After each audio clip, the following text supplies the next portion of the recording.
지금부터 외부 강사 초청 강의 제목 프로젝트 관리 방안을 하도록 하겠습니다. 지금 작년 10월부터 벌써 이제 외부 강사 초청 강의가 이제 5개월이 지나가고 있습니다. 이번에 이제 9월 때 애잘 방법론, 그 다음에 품질 쪽, 그 다음에 감리 쪽, 그리고 이번에는 그 세 개를 다 아우러진 통합 그 강의가 되겠습니다. 그래서 저희 유능한 저희 마사회 프로젝트 저희 총괄 PM하신 유희균 부장님 모셨고요. 유희균 부장님의 양력을 보시면은 지금 그 4세대 사업 PM 전문이십니다. 법무부, 건강보건공단, 한국마사회, 공항철도, 강원랜드 등 다수의 큰 프로젝트를 NI부터 SI, SM 여러 장르를 하셨어요. 그래서 저희들 많이 배울 점이 많은 것 같습니다. 그리고 바로 전에는 LIG 시스템도 다녀오셨고요. 지금 현 농심 NDS 기술팀 그 부장님이십니다. 그리고 지금 그 석사 학위를 좀 갖고 계시고요. 그래서 지금 저희들이 이 강의로서 간접 경험을 받아서 저희 프로젝트에 많은 도움이 되고 프로젝트 PM으로서 다들 성장했으면 좋겠습니다. 지금부터 유희균 부장님의 강의를 시작하도록 하겠습니다. 네, 반갑습니다.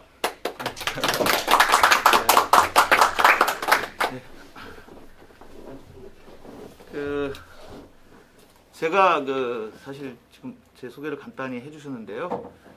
아마 작년 말일 거예요. 마사회 프로젝트가 어느 정도 끝날 때쯤 이 회사에서 DKI 직원들 대상으로, 특히 이제 PM 또 PL 되시는 분들 대상으로 경험했던 부분에 대해서 프로젝트 관리에 대해서 좀 이야기해달라는 제 의뢰가 있었습니다. 그래서 사실 저도 많이 고민을 했는데요. 원론적인 얘기야 우리 책 보면 다 나와 있잖아요. 그래서 PM 비옥회인가요? 네, PM부. 그래서 그 책에 나와 있는 내용들을 제가 이 자리에서 말씀드릴 건 아니고요. 사실 제가 그동안 경험했던 프로젝트, 특히 최근 프로젝트는 마사회 프로젝트가 될 거고요. 해오면서 나왔던 내용들을 좀 제가 말씀드릴까 합니다. 아까 우리 대표님께서 살아온 길, 자기 소개도 좀 말씀하셨는데요. 저는 좀 특별한 이력을 좀 갖고 있어요. 제가 군 경력이 한 10년 되고요. 그래서 전후반 각지에서 지휘관 생활을 좀 하다가 저도 이제 네, 괜찮습니다. 네. 제대 말기에는 군수 전사나 네, 이런 프로젝트가 있어서 사실 저도 이 IT 쪽으로 와야겠다는 생각을 했고, 그래서 전역 후에는 이제 개발자 생활 한 2, 3년 하고, 그리고 쭉 저희 IT에 있었습니다. 이 여의도가 참 좋은 것 같아요. 그래도 여의도에서 또 한 3년 정도 사업한 경험도 있습니다. 그래서 제가 이 얘기를 드리는 것은 제가 지금까지 프로젝트 PM으로 활동한 부분도 있지만 또 어떤 경영진의 어떤 그런 느낌도 알 수 있을 것 같고요. 그리고 지금까지 한 30년 넘게 이쪽에 있으면서 우리 PM이 기술만 가지고 할 수 있는 직종이 아니구나, 이거를 절실하게 느꼈기 때문에 제가 만든 자료도 어떻게 보면 그런 위주로 작성됐다고 보시면 되고, 중간중간에 만약에 궁금한 사항 있으시면 질문도 제가 받도록 하겠습니다. 여기 지금 오프라인으로 계신 분들 손 들어주시면 제가 바로바로 답변 드리고, 또 오늘 1시간 30분인데요. 가능하면 시간을 좀 남겨서 좀 궁금하신 부분들이 있으면 제가 거기에 대해서 좀 진솔하게 말씀을 드릴까 합니다. 보시면 강의 제목이 좀 복잡하죠. 네. K 프로젝트 매니지먼트 메소돌로지, 네, 거창합니다. 그래서 프로젝트 관리 방법론이라고 지금 돼 있긴 하지만 사실 관리 방안입니다. 우리가 요즘 K-팝, K 드라마 이런 거 많이 있죠. 그래서 K자 붙이는 게 유행인데요. 그래서 마사회 사업도 우리 프로젝트 포탈 제목이 K로 시작합니다. 그렇게 바꿔놨어요. 그래서 근데 우리 우리 방법론은 프로젝트 관리 방안에 대한 방법론은 왜 우리 방법론이 없을까 이런 부분들이 좀 의문이죠. 네. 그래서 뭐 여기다 거창하게 뭐 K 방법론이라고 쓸 수는 없었고요. 그래서 어쨌든 그 프로젝트에 따라서는 다 다르죠. 예. 뭐 동일한 프로젝트가 있을 수가 없습니다. 그래서 나름 PM을 한다는 것은 어떤 프로젝트를 한다는 것은 나만의 우리 기관을 상대로 하는 우리 회사만의 방법론을 만들어야 된다. 뭐 그런 차원에서 제목을 이렇게 적어봤습니다.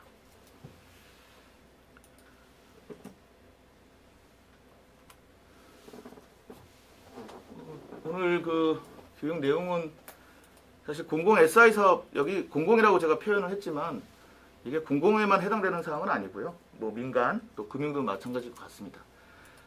정말 PM으로서 지금까지 그 여러 사업을 수행해 오면서 느꼈던 점, 이런 부분들을 말씀을 드릴 것 같고요. 두 번째는 공공 SI 맞춤형 방법론이라고 했습니다. 뭐 마음 같아서는 뭐 K 방법론 이렇게 하고 싶지만 좀 내용이 다르죠. 그래서 그 내용도 한번 설명을 드릴 거고요. 세 번째는 그 마사회 프로젝트를 하면서 뭐 잘 끝났다라고 하지만 사실 끝나고 나면 아쉬운 부분이 굉장히 많거든요. 그래서 그 마사회 프로젝트를 하면서 좀 아쉬웠던 점, 또 뭐 잘했던 점, 뭐 이런 부분들에 대한 얘기를 좀 드리도록 하겠습니다. 그리고 이 PM을 한다는 것은 정말 쉬운 일이 아니죠. 제가 아까 시작하기 전에 PM을 하시는 분들이 되게 부담을 많이 가지신다 그러는데요. 사실 저도 처음 PM 할 때는 똑같았거든요. 그래서 그런 부분에 대해서 좀 우리 PM의 조건, 뭐 PM이 갖춰야 될 그런 소양, 거창하게 말씀드릴 건 아니고요. 그런 부분들에 대해서 말씀을 드리도록 하겠습니다. 지금 보시는 장표가 사실 그 한국 마사회 완료보고 때 마지막 장표입니다. 여기 보시면 공공기관 차세대 사업 성공률이 10%에서 20%라고 돼 있잖아요. 마사회에서는 정말 이거밖에 안 됩니까? 라고 물어보시더라고요. 이게 공식적으로 이 통계가 어딨냐면 국내에는 없어요.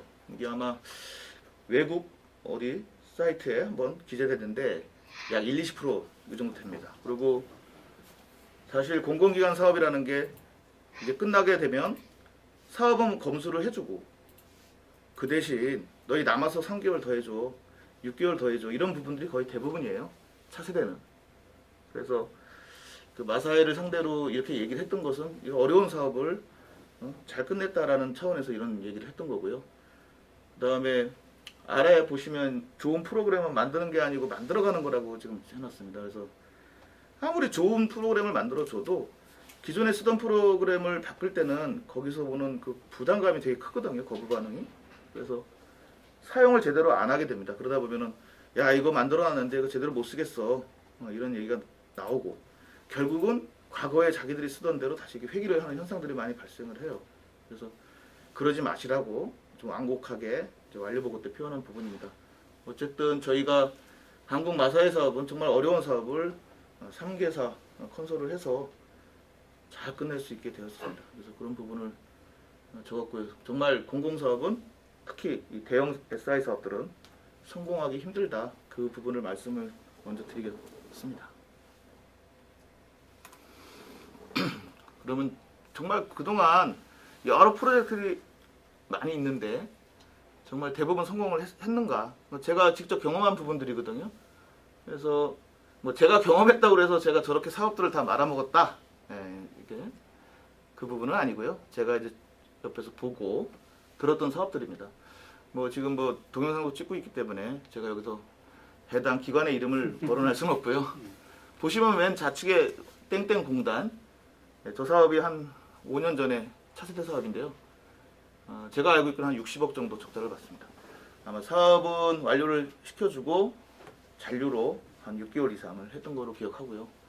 또 땡땡 철도 같은 경우도 뭐 표면적으로는 뭐 감사패도 받으시고 다 했어요. 그렇지만 실질적으로 한 30억 정도 적자 본 거로 제가 알고 있거든요. 뭐 땡땡 정보원 같은 경우는 제가 얼마 전까지는 아직 사업이 안 끝난 걸로 알고 있었거든요. 저거는 아주 큰 기업, 대기업에서 뭐 1,000억 원 이상 되는 사업인데 저기에 PL로 들어가신 분을 제가 잘 알아서 사업을 시작했는데 6개월 동안 조직 편성부터 안 돼서 아마 중간에 그분이 나오신 거로 제가 알고 있는데 아직 사업이 안 끝난 걸로 알고 있습니다. 그리고 뭐 땡땡니 뭐 니는 아닌데요. 제가 워낙 뒤에를 오픈하면 다 나오는 거라 아직도 사업이 안 끝나서 연장 중에 있고요. 또 땡땡파크 같은 경우도 한 10억 정도 적자를 받습니다. 사실 저기 있는 사업들은 제가 직접 경험한 사업은 저 두 번째 땡땡철도 같은 경우는 제가 사실은 PM으로 들어간 것이 아니고 워낙 소통이 안 돼서 소통 담당으로 사업 3개월 남겨놓은 상태에서 들어갔고요. 들어가서 결국은 추가로 6개월을 더 연장해서 제가 마지막 PM으로 마무리를 이렇게 했던 사업입니다. 그래서 진짜 그 많은 사업들이 이렇게 어려워요. 그래서 왜 이렇게 어렵게 사업이 되는지를 제가 한번 보니까 첫 번째는 이제 RFP 얘기를 해야 되겠죠. 네, RFP. 정말 잘 만든 RFP냐 아니면 이게 뭐 고객이 경험이 없어요. 예전에는 RFP를 우리 그 사업자가 만들어 주신 거 아마 여기 고참 분들은 아실 것 같은데 사업자가 RFP를 만들어 줬어요. 그래서 고객이 그걸 가지고 이제 발주를 하죠. 근데 지금은 워낙 그런 부분에 대해서 민감하기 때문에 직접 만듭니다. 그럼 직접 만들면 잘 만들어야 되는데 뭐 사업 발주를 많이 하는 기관들은 굉장히 잘 만듭니다. 잘 만드는데 그렇지 못한 기관들은 문제가 참 많아요. 그래서 그런 부분들에 대한 부분이 사실은 이 성공과 실패를 가른다. 저는 이렇게 보고 있고요. 두 번째는 을의 실수는 갑의 문제다. 이 부분이 뭐냐면요. 사실 을은 우리 갑을관계라는 말은 잘 쓰지 않는데 제가 좀 편의상 우리 이제 수행하는 입장에서는 제가 을로 표현을 한번 했습니다. 그래서 사실 프로젝트를 하다 보면 실수를 많이 할 수 있죠. 그 해당 업무에 대해서 잘 모르고 그런데 잘 준비가 안 된 기관일수록 을의 그 실수에 대해서 용서가 안 되죠. 그래서 계속 추가적인 요구를 하면서 사업은 점점 힘들어지는데요. 그렇지 않고 경험이 많은 기관 같으면 을이 그런 문제가 있더라도 기관에서 하나하나 이렇게 가이드 해주는 그런 경우가 많이 있습니다. 그리고 세 번째는 이제 뭐 DKI 같은 경우에 이제 해당이 될 것 같습니다. 그래서 잘 만난 대형 SI 업체 이렇게 제가 표현을 했습니다. 잘못 만난 업체. 사실 이제 사업이라는 게 뒤에서도 다시 제가 말씀드리겠지만 이게 우리 큰 사업 같은 경우에는 이제 그 어떤 대기업 내지는 중견기업을 이제 같이 사업을 하는데 이게 그런 기업들이 제대로 수행을 못하면 진짜 무늬만 대기업이 되게 많거든요. 그런 기업들 그런 선택도 되게 중요하다 보여지고요. 그 다음에 TF의 리더십. TF가 이제 보통 이제 프로젝트를 하게 되면 임시로 편성되는 조직이잖아요. 고객이. 근데 TF의 리더십이 있어야 되는데 현업의 리더십이 있으면 이 사업은 이제 쉽지 않아요. 근데 최근 들어서는 사실 TF가 예전에는 TF를 이렇게 착출을 하면 현업에서 잘 하시는 분들에게 착출이 되는데 거기 플러스 이제 IT실 내지는 전산실에서 이제 취합이 돼서 오겠죠. 그래서 능력 있고 이런 분들이 사실은 프로젝트를 끌고 가야 되는데 실상은 해당 현업에서 제일 그 일 못하시고 좀 존재가 없는 분들이 와요. 그러면 굉장히 문제가 되겠죠. 그래서 이런 부분들도 있고요. 그다음에 준비된 사업자냐, 준비 안 됐냐 이런 부분도 한번 말씀을 드리려고 하고요. 그다음에 우리 SI, 뭐 SM이 아닌 SI를 한다고 그러면 이 SM의 지원이 없으면 정말 사업은 힘들거든요. 그래서 SM의 적극적인 지원이 있어야 성공한다라고 제가 썼습니다. 그리고 뭐 한글로 옥상옥이라는 말이 있는지 모르겠습니다. 옥상옥, SM이 옥상옥이 되는 순간 그 사업은 산으로 가겠죠. 이런 경우를 제가 실질적으로 바로 옆에서 본 적도 있고요. 그래서 성공 요인과 실패 요인을 제가 두 가지로 한번 말씀을 드려봅니다. 그러면 먼저 제가 여기서 이제 뭐 RFP에 대한 교육이라든가 그런 내용을 말씀드리려고 하는 건 아니에요. 그래서 좀 가볍게 좀 보셔도 될 것 같습니다. 먼저 RFP 정말 잘 만들면 잘 수행할 수 있는가 이 부분에 대해서 간단한 말씀을 한번 드리겠습니다. 이거는 실제 우리 한국 마사회에서 실제로 발주냈던 그 RFP예요. 그래서 요 1번하고 여기 2번 요 부분이 RFP고요. 요 3번 사항은 이제 RFP 가지고 발주해서 제안을 하고 이제 수주가 되면 이 기술 협상서를 작성하게 됩니다. 그래서 기술 협상서까지 제가 이렇게 순서를 이렇게 보시면 됩니다. 그래서 관건은 이 BI 솔루션인데요. 이 BI 솔루션은 비정형 장표로 어떤 각종 통계 분석 툴이죠. 예. 그런 것을 그 보고서를 만들어서 취합해서 만들어서 어떤 각종 보고 자료로 사용할 수 있는 툴인데요. 기존의 솔루션이 이제 타블로라는 솔루션이 들어 있었습니다. 그런데 이 솔루션이 사용이 어렵고 해서 요거를 좀 이 RFP가 나올 때 이렇게 나왔어요. 그래서 통계 정보 제공 이제 보유하고 있는 솔루션은 타블로다. 이것을 활용해서 구현을 해야 된다. 비정형 장표를 이렇게만 나왔어요. 그래서 사실 저희가 제안 단계 때는 1번하고 2번만 볼 수 있으니까 아 그럼 기존 솔루션은 고도화하는 거구나. 이 타블로라는 솔루션을 고도화한다라고 판단한 겁니다. 그리고 이제 착수 단계에 들어오게 되면서 기술 협상을 통해서 이제 솔루션 교체가 됩니다. 내용은 기존의 솔루션을 사용하기가 너무 어려우니 좀 사용하기 쉬운 솔루션으로 바꿔달라. 그래서 사실 기존의 타블로가 좀 무겁긴 합니다. 제가 뭐 타블로를 직접적으로 써본 건 아니지만 그래서 좀 사용하기 쉬운 솔루션을 저희가 준비를 하게 됐습니다. 하게 됐는데 이게 이제 개발 단계에 들어서면서 어떻게 됐냐면 기존의 이 정형 장표, 그러니까 통계 자료 같은 경우 이제 우리 엑셀로 많이 갖고 있잖아요. 물론 이제 프로그램 상에도 이렇게 구현이 돼 있었는데 그 기존의 정형 장표가 한 230종 됩니다. 그래서 230종을 보통 그 비정형으로 만들려고 그러면 이 BI 솔루션이 돼야 돼요. 하나의 프로젝트가 될 정도로 이 규모가 크다고 지금 저희가 판단을 했거든요. 근데 그 중에서 그냥 주요한 그런 보고서를 이번에 만들어 놓는 그 솔루션에다가 좀 탑재해 주세요. 이렇게 얘기가 됐던 거죠. 근데 결론은 이렇게 됐습니다. 저희가 이제 실제 시험 단계에 와서 사업을 완료하는 시점에서는 기존의 230종의 정형 장표 다 BI에 탑재해주고 비정형도 만들어주세요. 그래서 사실 저희가 한 20몇 months 이상 이렇게 마이너스 나는 문제가 발생했어요. 근데 이런 부분들을 중간에 저희가 분석하고 설계하는 과정에서 이런 부분들을 찾아내지 못했던 거죠. 네. 그래서 RFP를 처음에 만들 때 이런 부분들 비록 이렇게 만들었다 하더라도 우리 사업자 입장에서는 이거를 한 단계 더 들어가서 보지 않으면 이렇게 어마어마한 공수로 작용한다. 저는 이제 이런 부분을 말씀을 한번 드립니다.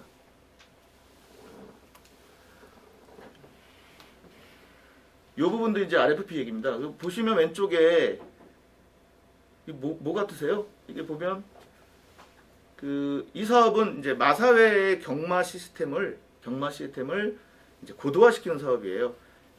기존에 부산, 제주, 또 어디죠? 서울 이렇게 세 군데로 운영됐던 프로그램을 단일 프로그램으로 만드는 거잖아요. 그러면 제주도에는 무슨 말이 뜨는지 아시죠? 아세요? 제주도 말. 경주마가 뭐죠? 제주도는?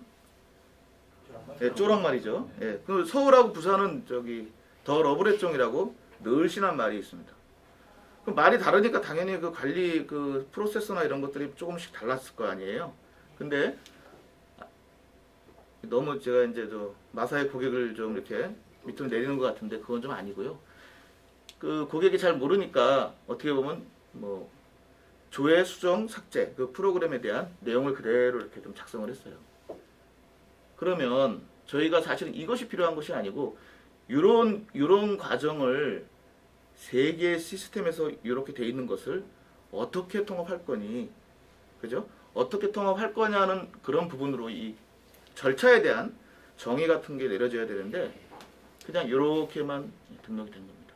그래서 사실 우리 사업자 입장에서는 그래 우리가 RFP만 열심히 공부하면 우리가 잘 수행할 수 있어 라고 생각하지만 실상은 이렇게 듬성듬성 좀 틈이 많은 RFP가 많더라. 이거는 비단 고객한테만의 문제라고 볼 수는 없어요.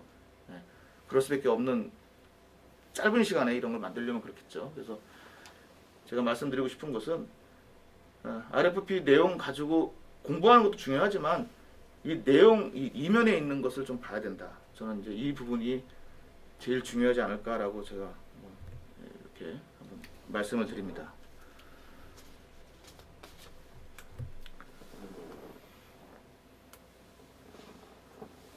두 번째는 뭐 갑을 관계라는 말을 좀 잘 표현하진 않는데 우리 공공사업의 영원한 숙제 갑을 관계라고 제가 한번 좀 적어봤습니다. 요 장표도 사실은 요 전에 제가 수행했던 사업의 그 조직이에요. 그래서 이게 왜 필요하냐면요. 워낙 그 프로젝트는 많은 이해관계자가 모여 있잖아요. 그래서 거기에는 현업도 있고, 그 다음에 TF도 있고, 또 내부적으로는 우리 프로젝트 팀원들도 있고, 또 거기에 또 그 상위 기관 분들도 있을 수 있겠죠. 또 여기 있는 계신 분들이 만약에 프로젝트를 나간다 그러면 본사도 그런 이해관계자 중에 하나겠죠. 그래서 그 부분을 제가 한번 이렇게 한번 도식화한 부분입니다. 보시면 요 업무 담당자가 TF겠죠? 네, TF. TF 팀장이 있고 TF가 있습니다. 우리는 통상 이 TF만 잘 이렇게 협의를 하면 된다라고 생각하죠. 또 우리 PM, DKI 입장에서 만약에 PL이라고 그러면 이 사업자 대표가 아마 마더사 PM이 되겠죠. 그래서 같은 얘기니까요. 그래서 거기에는 또 단위 업무 PL이 있을 거고요. 거기에는 개발 메인이 있을 거고 또 개발자가 있잖아요. 그래서 이게 어떻게 보면은 핵심 소통 채널이다. 2차, 3차 제가 표현했지만 이게 기관마다 이게 다 다르죠. 기관마다 이게 똑같을 수는 없어요. 그리고 지금 요 전에 경험했던 사업에서는 정보처장도 계시고 또 기관장도 있을 수 있죠. 그 다음에 현업이 있습니다. 여기 현업은 TF에 소속된 현업을 얘기하는 것이 아니고 실제 어떤 시스템이든 그게 완료가 되면 그걸 사용하게 되는 이제 일반 현업을 말씀드리는 겁니다. 그래서 이렇게 놓고 보면 가장 소통할 대상이 누구냐 이거를 찾는 거거든요. 이게 굳이 이렇게 도식화 안 해도 찾을 수 있다고 하지만 이런 도식화 과정이 저는 필요하다고 보여집니다. 사실 저도 이렇게 도식화 과정을 계속 해오고 있고요. 자, PM 제가 갑을 해놨는데요. 어떻게 보면 이제 지시를 하는 입장과 또 지시를 받는 입장을 표현했다고 보시면 됩니다. PM은 TF 팀장하고의 소통이 가장 중요하겠죠. 그래서 이 부분은 핵심 소통 채널이라고 표현한 거고요. 근데 PM이 TF 담당자하고도 사실은 핵심 소통 채널이 돼야 됩니다. 이거를 구분해서 나는 PM이니까 TF만 팀장님만 내가 대응하면 돼 이것이 아니고요. 이렇게 돼야 되고요. 우리 업무 PL이 가장 중요하겠죠. 업무 PL의 핵심 소통 채널은 업무 담당자가 돼야 되죠. 네, 그걸 말씀드린 거고요. 우리 그럼 해당 업무 PL 밑에는 개발자들이 있지만 그 중에서 메인 개발자가 있을 거예요. 그죠? 개발팀장이 있겠죠. 개발팀장의 가장 핵심 소통 채널은 누가 될까요? 마찬가지로 업무 담당자가 되겠죠. 업무 PL이 핵심 소통 채널이지만 개발 메인은 2차 소통 채널이 돼야 되겠죠. 그리고 개발자까지 3차 소통 채널로 제가 이거 도식을 했어요. 왜 이렇게 됐냐면요. 뒤에서도 또 이런 과정을 말씀을 드리겠지만 프로젝트를 시작하면 이 TF와 업무 PL이 소통이 안 될 때가 발생합니다. 그럼 업무 PL이 소통이 안 되니까 PM이 볼 때 소통 안 되니까 교체할 수 있나요? 바로? 요즘같이 인력이 부족한 상황에서 쉽지 않은 얘기입니다. 그래서 그러면 PM은 그럼 소통할 수 있는 메인이 만약에 이분이 소통할 수 있다면 이분이 소통이 돼야 되거든요. 사실은 PL을 교체하면 더 좋겠지만 그게 불가능하다면 이런 채널이 구성이 돼야 된다는 것을 이렇게 도식화해 놓고 사업을 시작을 하게 되면 조금 더 빨리 소통 부재를 조금 더 빨리 인식할 수 있지 않을까 싶어서 이렇게 제가 작성을 해봤어요. 여기 보면 SM도 있죠. SM. SM 조직이 되게 중요합니다. 그래서 SM 조직과의 핵심 소통은 PM도 하겠지만 그 해당 업무 PL들도 이런 과정들이 꼭 필요하다는 걸 말씀을 드리고요. 이 현업 업무 담당자는 사실 TF가 있으니까 굳이 대응할 필요가 없지 않는가? 그렇지가 않습니다. 사실 현업 업무 담당자 때문에 프로젝트가 망가지는 경우가 굉장히 많거든요. 그래서 이 현업 업무 담당자의 핵심 소통 채널은 PL이 돼야 됩니다. 만약에 현업 담당자까지 PM이 만약에 이렇게 소통을 하게 되면 배가 산으로 간다는 말 있죠. 그렇게 좀 너무 복잡해질 수가 있기 때문에 제가 경험한 바로는 이 PL이 제일 중요하다. 그렇지만 더 중요한 것은 PM의 입장에서는 이 소통이 제대로 안 될 때 누가 그거를 부가적인 소통을 할 것인가에 대한 거를 사전에 이렇게 좀 도식화해서 그 기관을, 그 프로젝트를 분석하는 것이 반드시 필요하다라고 보여지고요. 여기 보시면 그런 내용입니다. 명확한 관계 구성이 돼야 되겠고요. 방금 얘기한 대로 복수의 소통 채널이 반드시 필요하다. 그리고 이거 많이 있지만 사실은 키맨이 반드시 존재합니다. 나머지는 뭐 그냥 옆에서 계속 그냥 안 좋은 얘기만 그냥 아마 하는 경우가 많겠죠. 그래서 키맨을 반드시 파악해야 될 거고. 제가 지속적인 조직 현행화라고 말씀드린 것은 내부적으로 고객과 소통이 제대로 안 된다면 이 조직을 현행화시켜야 되는 거거든요. 소통이 안 되면 마지막까지 안 될 확률이 99%예요. 그래서 처음 프로젝트를 시작할 때 이런 부분들에 대한 정지 작업이 이루어져야 되고, 그럼 프로젝트 기간 내내 이런 현행화에 대해서 PM은 항상 고민하는 자세가 필요하다고 저는 보여져요. 그래서 한번 이렇게 적어봤고요.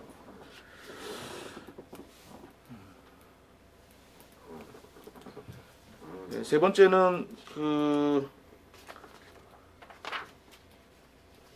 주사업자에 대한 얘기입니다. 네. 그렇죠.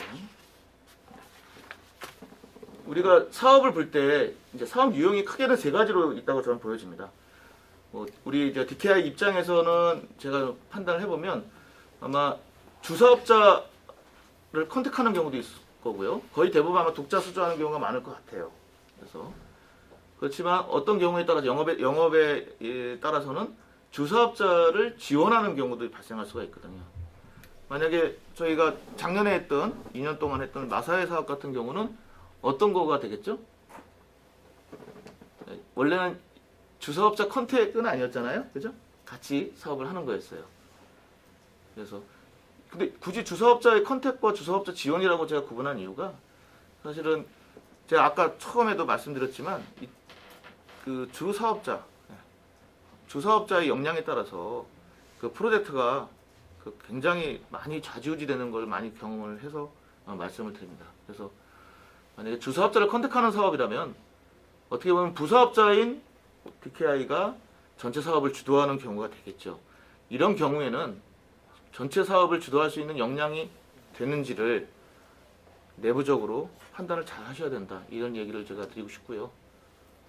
따라서 상황에 따라서는 주사업자의 역할 확대가 필요하다. 아마 마사회 사업이 이렇게 되지 않았을까 싶습니다. 제가 볼 때는.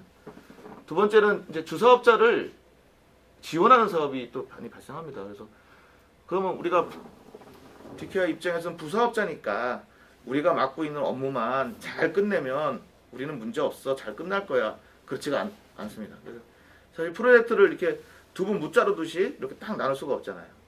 그래서 계획된 업무만 하면 된다라고 판단하지만 사실 그 사업의 성패는 결국은 주사업자 역량에 따라서 많이 바뀌고요. 또 컨소사의 책임과 역할이 사실은 명확하지가 않아요. 명확하지가 않다 보니까 여러 가지 문제가 발생되는 경우가 아마 숱하게 많이 발생을 합니다. 그리고 무늬만 대기업이 조금 많더라, 이런 얘기를 드리고 싶고요.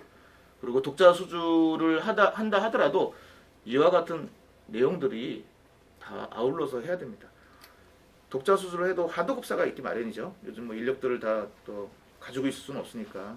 그럼 결국은 이런 주사업자에 대한 영역, 부사업자 영역과 마찬가지로 동일하게 업무가 진행된다고 보시면 돼요. 제가 너무 뻔한 얘기를 하는 건가요?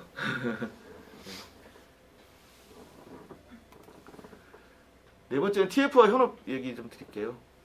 이거 구분을 여기 계신 분들한테 너무 제가 딱딱하게 얘기하는 것 같아서 TF하고 현업 구분 다 하시죠?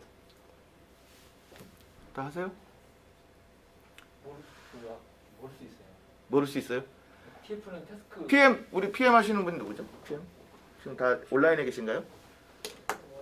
최준사 같은 경우는 알겠지. 네. 그죠?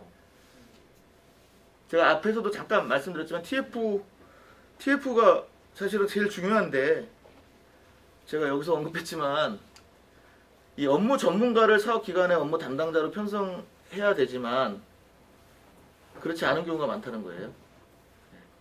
뭐 임시로 구성하는 타스크인데요. 조직 편성을 보시면 보통 이제 IT실 직원하고 이제 현업에서 유능한 분들이 이제 오셔야 되는데 막상 구성해 보면 이렇게 된다는 얘기죠. 그래서 실제로 역량이 우리가 생각했던 것보다 역량이 되게 못 미치는 경우가 많이 발생합니다. 그리고 TF에는 이제 TF 팀장이 계시겠죠. 이분이 이제 가장 그 메인이 되시는데 이분의 역량에 따라서 프로젝트가 아주 좌지우지돼요. TF 팀원들을 우리 그 사업자가 끌고 가기는 참 쉽지 않거든요. 그래서 팀장에 따라서는 역량의 차이가 많이 발생한다는 것을 제가 말씀을 드리고 있고요. 그러면 과연 현업과 TF가 어떤 그 지금까지 쭉 놓고 보게 되면 사실 현업은 사업 기간 중에 관심이 없다. 여기 현업은 이제 TF로 가지 않은 현업을 말씀드리는 겁니다. 그래서 사업 기간 중에 관심이 전혀 없고요. 또 IT에 대한 이해도 좀 부족하고 그리고 그거 아십니까? 현업이라고 해서 업무를 다 아는 게 아니에요. 몰라요. 자기가 하는 업무만 합니다.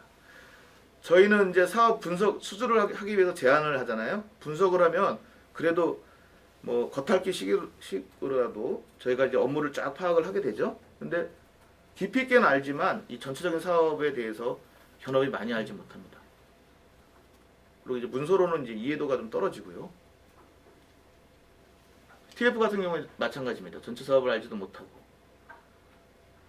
누가 편성되느냐에 따라서 사실은 편차가 너무나 큽니다. 그리고 IT 담당자인데 사실 기술이 부족한 경우가 또 상당히 많습니다. 이런 부분들을 좀 그래서 사실 이 현업의 어떤 스탠스나 TF의 스탠스를 보고 물론 기관에 따라서 조금씩 다르겠지만 사업을 시작하기 전에 이런 부분들에 대한 좀 특성 파악을 해야 대응에 어떻게 대응할 것인지 이런 부분들이 좀 정해진다고 보여집니다.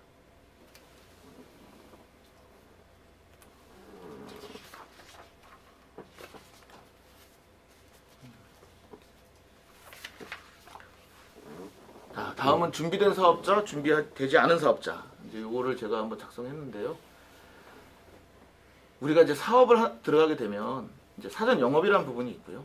사실 이제 제가 PM을 이제 대상을 하다 보니까 이제 이 부분까지 저희가 언급을 했습니다.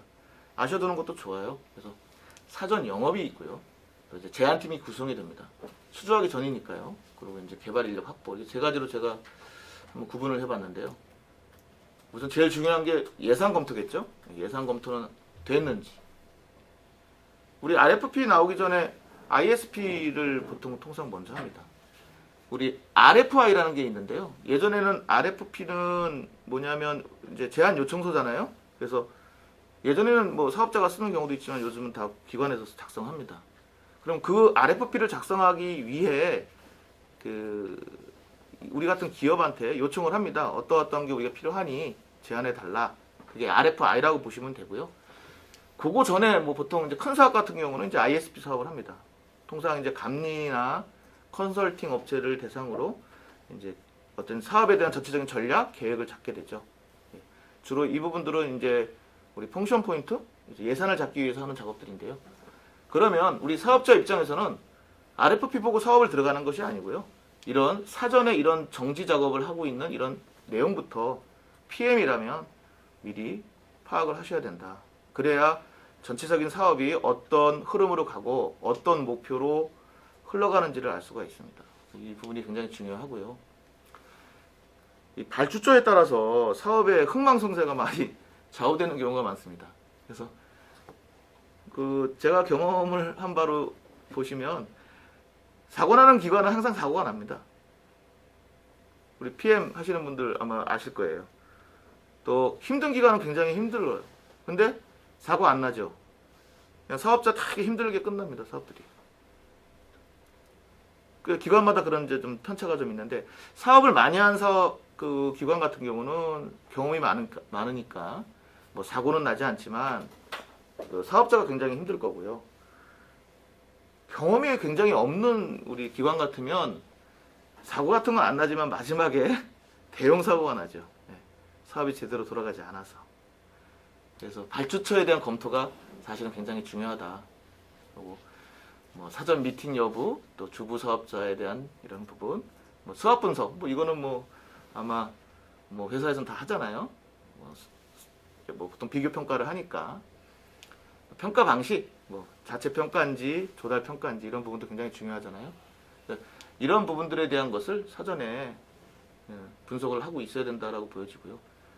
다음은 제안팀 구성입니다. 이 제안팀 구성은 사실 이런 핵심 인력들에 대해서 인원이 없으면 외부 인력 데리고 사업하기 힘듭니다. 요즘 워낙 사람이 없으니까 외부 인력 많이 쓰는데 저는 그렇게 해서는 사업 성공 못한다고 보여져요. 그래서 이 관리하시고 우리 임원분들이 이런 인력에 대한 거는 많이 준비를 하셔야 된다고 저는 보여집니다. 그리고 제안 전략은 수립되었는가? 여기서 이 제안 전략은 수주 전략이 아니고요. 정말 PM의 입장에서 제안을 내가 어떻게 할 건지 그런 전략이 나와 있는지 이 부분을 말씀을 드리는 겁니다. 뭐 경쟁 구도 뭐 이런 부분들이 되겠죠. 그다음에 개발 인력. 개발 인력 중에서 지금 보시면 이 DB 분야 또 업무 분야 다 중요합니다. 그렇지만 가장 중요한 게 PM과 PL이에요. 그래서 PM과 기술 PL들에 대한 준비가 잘 되어 있는지에 대한 준비들. PM 입장이라고 그러면 PL, 공통 PL이든 뭐 DB PL이든 응용 PL이든 그런 준비들을 다 하고 있어야 사실은 사업 준비가 되는 과정이 아닐까 이렇게 보여집니다.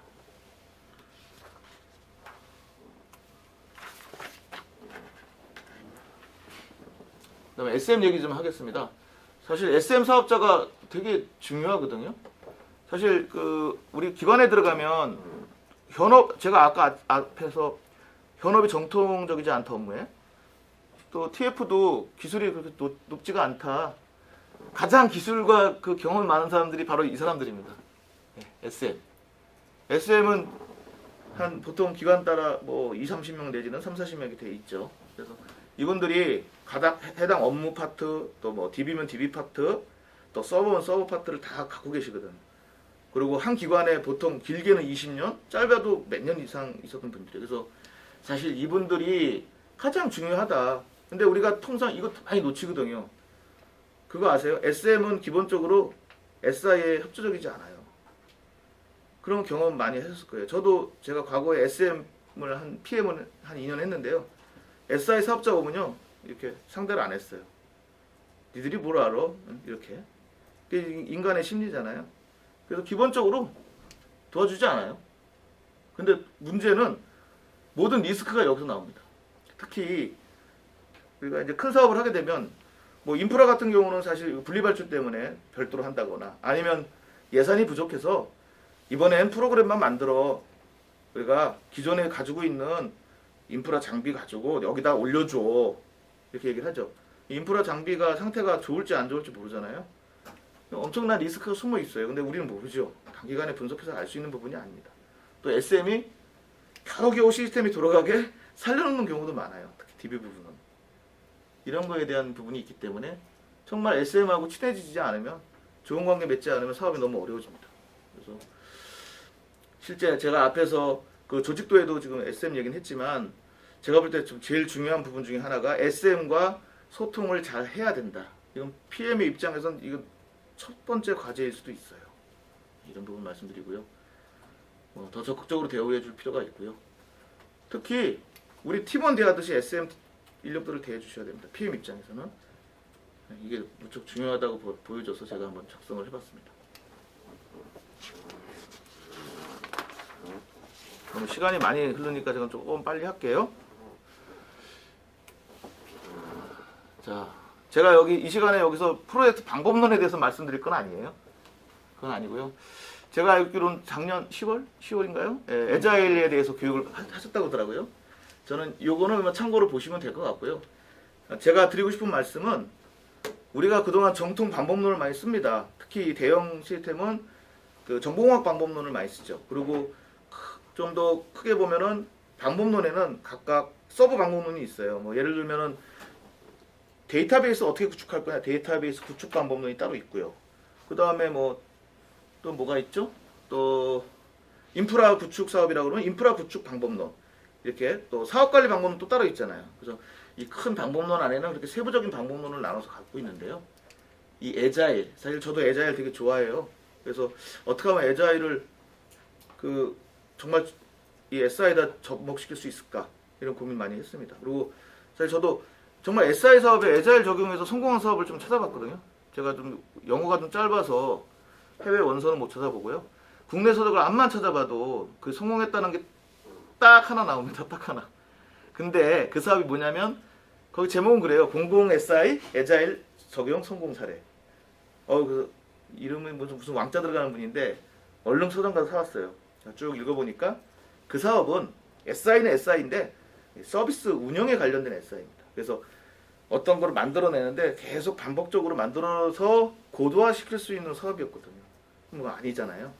자, 그렇다면 실질적인 프로젝트 방법론을 만들고 싶은데 그냥 그동안 우리가 하던 대로 이게 정보와 정통 방법론을 써서 가는 것이 맞느냐, 이 얘기를 제가 드리고 싶은 거거든요. 에자일의 좋은 점이 뭐죠? 에자일의 좋은 점, 뭐 교육 받으셨으니까 제가 느낄 때는 일단은 반복 개발이라고 보여집니다. 반복 개발. 그러니까 우리가 어떤 프로그램을 만들어 주는데 다 만들어 주니까 이게 아닌데요? 이러잖아요. 우리 건설업하고 우리 이 IT가 비슷한 거 아시죠? 우리 건설업은 20층짜리 건물을 올려요. 그러면 기초공사부터 쫙 올라가는 게 보이잖아요. 고객이 볼 때 잘하고 있구만 이렇게 볼 수 있어요. 근데 우리 소프트웨어는 어때요? 그게 없죠. 그럼 뭘 가지고 그거를 증명하죠? 통상 산출물이죠. 근데 산출물은 문서잖아요. 문서니까 이거 가지고는 볼 줄도 모르고, 그죠? 뭐 일부 잘 볼 줄도 몰라요. 그래서 제대로 되고 있는지 프로그램이 돌아간지 모르니까 결국은 다 완성된 다음에 이제 그 보게 되는 거잖아요. 근데 바꿔달라고 그러면 어때요? 이 건물로 치면 20층짜리 건물 만들어 놨는데 고객이 딱 와서 보고 이게 좀 방향이 좀 잘못됐는데 옆으로 한 30cm만 좀 이렇게 좀 빼주세요. 건물 어떻게 뺄 수 있을까요? 안 되잖아요. 근데 이런 요구를 고객들은 해요. 몰라서 하는 거죠. 몰라서. 그렇게 하면 될 줄 알고. 근데 막상 우리 사업자 입장에서는 어쩔 수 없이 그걸 다 다시 부시고 다시 하는 경우가 많이 발생하거든요. 그러면 사업은 이제 지연되는 게 당연한 거잖아요. PM 입장에서는 이거 어떻게 할 건데 이런 부분을 고민하게 됩니다. 그래서 에자일이 추구하는 미리 보여줄 수 있는 방법이 뭐가 있을까? 이거 고민하셔야 됩니다. 제가 오늘 말씀드리는 것 중에 제일 중요한 부분일 수 있어요. 요거하고 요 다음 장이.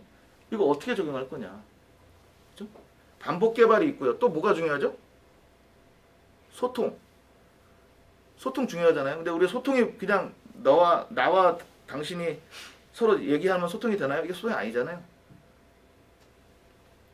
주파수를 맞춰야죠. 소통이라는 건 주파수가 맞아야 되거든요. 회의 암만 많이 한다고 소통이 되나요? 안 되죠. 그래서 에자일에서는 뭐 5분 서서 하는 회의도 만들고 뭐 하잖아요. 그런 방법, 어떤 소통에 대한 부분, 에자일이 갖고 있는 어떤 사상 중에서 소통을 잘할 수 있는 부분하고 그다음 반복 개발, 이거 어떻게 할 것이냐, 우리 쪽에 어떻게 적용할 것인가, 이거를 사실은 고민해야 됩니다. 그거를 최우선적으로 고민했을 때 저는 방법이 나온다고 보여지고요. 요 뒷장에서 한번 그 부분을 제가 말씀 한번 드려볼게요. 이 부분은 12달로 제가 한번 기준으로 해서 한번 만들어 본 거예요. 그래서 일정 수립의 예시인데요. 여기 보시면 이게 순서대로 쭉 나오죠. 네. 착수, 분석, 뭐 설계, 개발, 통태, 단태, 사용자 테스트. 어떨 땐 병행 운영 없이 하는 데들도 있어요. 근데 병행 운영, 그리고 이제 오픈. 이거 보시면 어때요? 좀 답답하지 않으세요? 저는 이거만 놓고 보면 너무 답답해요. 오픈 여기가 있잖아요.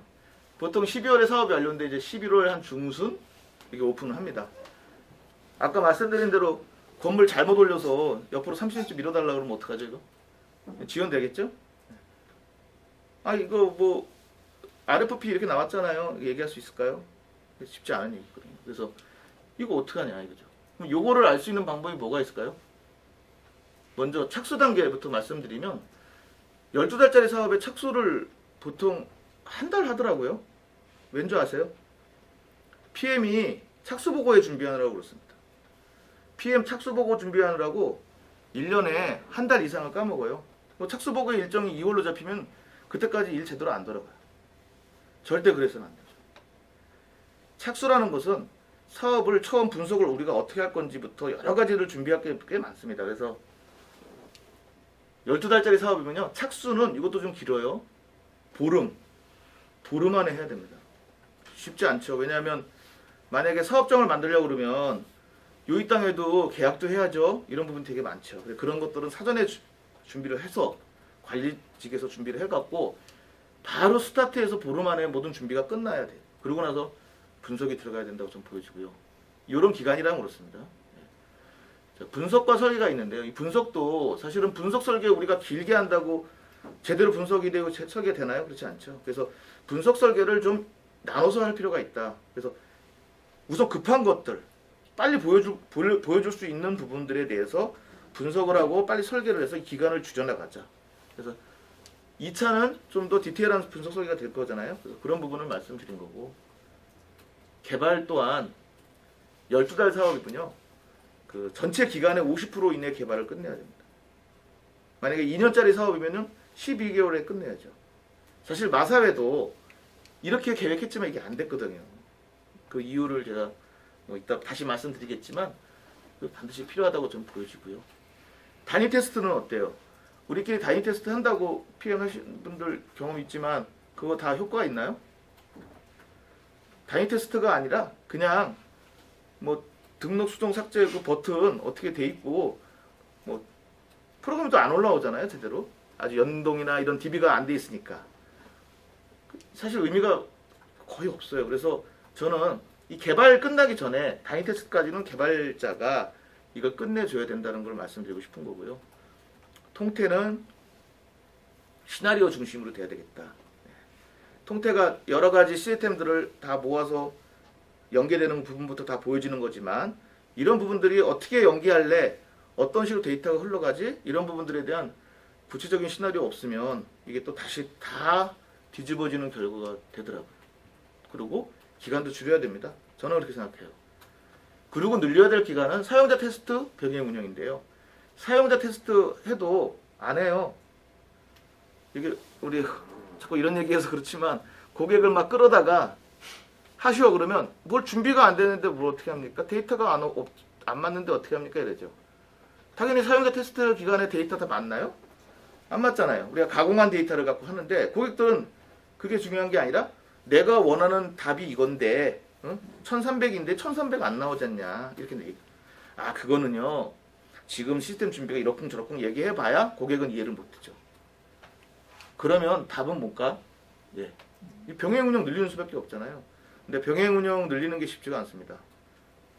일단 운영 환경과 동일한 환경을 구축하기가 쉽지가 않고 이게 기관에 따라서 사업에 따라서 다 다른데 저는 여기서 이걸 어떻게 늘려라라는 의미가 아니고요. 정말 우리가 이런 전통 사업을 진행할 때는 이 병행 운영 기간을 최대한 많이 확보할 수 있는 방법을 반드시 짜야 된다. 이런 부분들은 사실 전략에도 나와야 되거든요. 우리 제안할 때 평가받잖아요. 그러면 뭐 5개가 싸울 때도 있고 뭐 3개 붙을 때도 있잖아요. 다른 업체들 다 기본적으로 이렇게 해요.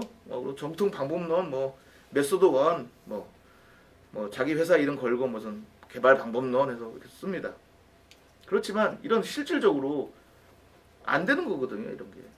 이래서 다 무너지거든요. 이걸 할 수 있는 방법을 찾아야 됩니다. 마음 같으면 오픈도 한 7월 달에 저는 해야 된다고 보여져요. 그럼 이 남은 기간 동안 뭐 하느냐? 네, 안정화 기간이 되겠죠.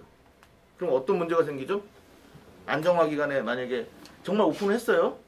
근데 안정화 기간이 왔어. 그럼 보완해달라는 게 되게 많겠죠. 그래도 이게 더 낫다는 거죠. 네, 이거 최선의 선택은 아니지만 저는 차선의 선택이라고 보여집니다. 이렇지 않으면 만약에 크게 문제가 될 때 이 사업이 굉장히 딜레이가 되고 PM도 힘들어지고 회사도 힘들어지는 그런 결과를 초래할 수 있습니다. 그래서 이런 부분을 제가 말씀드린 겁니다. 그래서 이게 어떤 거창한 방법론을 제가 말씀드리는 게 아니고요. 우리가 그동안 써왔던 이런 정통 방법, 전통 일정 가지고 과연 이 사업을 할 수 있을까? 잘 되는 사업도 있죠. 왜? 기관이 경험이 많고 준비가 잘 돼 있고 우리도 분석을 많이 했다면. 근데 그렇지 않은 사업들도 꽤 많거든요. 그런데 그냥 무작정 시간은 흘러가고 사업은 잘 끝나겠지? 네, 절대 사업 잘 안 끝나거든요. 그래서 이런 일정을 수립하는 부분에 대해서 그러면 이 병행 운영을 좀 늘려서 어떻게 해서 고객들한테 미리 보여주면 우리 반복 개발은 아니지만 미리 볼 수 있잖아요. 미리 볼 수 있는 방법이 없을까? 그런 환경을 구축할 수 있는 방법이 뭐가 있을까? 이 부분에 대한 얘기를 좀 고민해봐야 된다는 얘기고요. 소통에 대해서는 뒤에서 제가 다시 한번 말씀드릴게요. 프로젝트 성패는 인력 수급과 관리에 달려있다. 이 부분 저는 이게 다라고 보여집니다. 이거 이상이 없을 거예요. 사실 요새 인력들 너무 없어요. 그죠? 뭐 우리 카카오나 우리 이런 데서 게임 개발 업체에서 사람 다 끌고 가서 뭐 제가 몸담고 있는 회사도 사람이 너무 없어요. 그리고 저희도 연초되니까 사람들 다 나가요. 예. 돈 많이 준다는 데 있으니까 가더라고요. 뭐 그거는 우리 월급 받는 사람들 입장에서는 다 똑같으니까. 그렇다면 기존에 있는 인력들을 어떻게 활용해서 이걸 잘 끌고 갈 수 있을까? 이 부분에 대해서 PM이 고민해야 된다고 저는 이거 쓴 거예요. 아, 이거는 저희 PM들도 그런 분들이 있어요. 아, 인력 주세요. 아, 인력이 있어야 프로젝트를 하죠. 이런 PM들이 이거 안 돼요. PM은 이 고민까지 해야 돼요. PM이 해야 되는 고민입니다, 이거. PM북에는 이거 고민하라는 얘기 안 나올 거예요. 그렇지만 해야 돼요, 현실적으로 볼 때는. 구성이 보통 보시면 자사 인력과 계약직 포함해서 제가 계약직과 자사 인력 구분을 안 한 이유는 없잖아요. 우리 인력이 그렇게 많지 않다 보니까 최소한 50%는 돼야겠다. 이 정도는 돼야 되지 않을까라는 생각을 합니다. 최소한입니다. 그리고 컨소사 인력, 하도급 인력, 또 기술 지원 인력이 구성이 되죠. 그러나 이 기술 핵심 인력에 대한 수급은 반드시 해놔라. 제가 볼 때 공통 DB 응용이라고 좀 보는데요. 가장 핵심은 사실 공통하고 DB예요. 그 프로젝트가 망가지는 원인의 99%가 데이터 문제입니다. 다 다른 거 아니에요. 데이터 문제이기 때문에 요거 중요하다고 보고요. 그리고 인력 관리할 때 PM은 가장 조심해야 될 부분 중에 하나인데요. 파트, 팀 구성하는 걸 제외하고 절대 차별하면 안 됩니다. 회사 소속 여부에 따라서 또 뭐 정규직 여부 이런 거 절대 차별하면 안 돼요. 근데 이게 차별이 돼요. 왜 되냐면 회사가 차별을 해요. 회사 정책상 메일을 줄 수 없어, 웹메일을. 그러면 계약직으로 열심히 일하러 온 홍길동이라는 친구가 아, 난 DKI를 위해서 난 열심히 일할 거야, 프로젝트. 근데 계정도 안 주네? 접근할 수 없어. 물론 회사 보안 정책상 어쩔 수 없는 건 있죠. 하지만 이런 부분들에서 그 내가 데리고 있는 그 계약직이던 이런 직원들의 되게 그 충격을 많이 받는 거거든요. 알게 모르게. 그런 분들한테 어떻게 소통을 하고 또 일을 잘하길 바랄 수 있을지 모르겠어요. 그리고 뭐 마사야 같은 경우도 이제 컨소사들이 있잖아요. 우리 추석 때 뭐 나오죠? DKI도 나오나요? 선물, 명절 선물? 요새는 뭐 선물 안 주나요? 그냥 이렇게 쏘죠? 그래도 그 기분이라는 게 있잖아요. 그래서 명절 선물 저희도 이렇게 회사는 안 주지만 프로젝트 내에서 참치 세트 같은 거 이렇게 줘요. 근데 뭐 콘소사잖아. 너희는 너희 참치 세트 받아와. 우리 직원만 줄 거야. 제일 바보 같은 짓이죠. 공평하게. 뭐 우리 자사 인력은 저 뭐 한 3만 원짜리 주고 그냥 계약직들은 뭐 10,000원짜리 주자. 이거 안 해주는 만 못하죠. 그래서 이런 부분들 제가 좀 현실적인 얘기를 드리는 거예요. 실제 마사에서도 사업을 하면서 되게 많이 느꼈던 부분이거든요. 휴가 문제도 그래요. 우리 그 PL들이 잘못한 부분이 하나 있는데 이 얘기는 제가 시간을 좀 내서라도 드릴게요. 실제 있었던 얘기니까 우리 계약직을 썼어요. 계약직을 썼는데 계약직을 뽑을 때 보니까 여러분도 아시지만 프리랜서들 급여가 좀 세요. 그죠? 그러니까 우리 직원들이 볼 때는 야 이거 PL이 볼 때는 급여를 너무 많이 받네. 실력에 비해서. 그래서 기분이 좀 나빴을 수 있겠죠. 근데 그 급여에는 얘네들 부식비나 줄 필요 없잖아요. 그리고 휴가도 사실은 그 연차수당이라는 게 그 안에 다 들어가기 때문에 휴가도 보낼 필요가 없는 거거든요. 근데 이제 PL이 어떻게 했는지 저도 몰랐어요.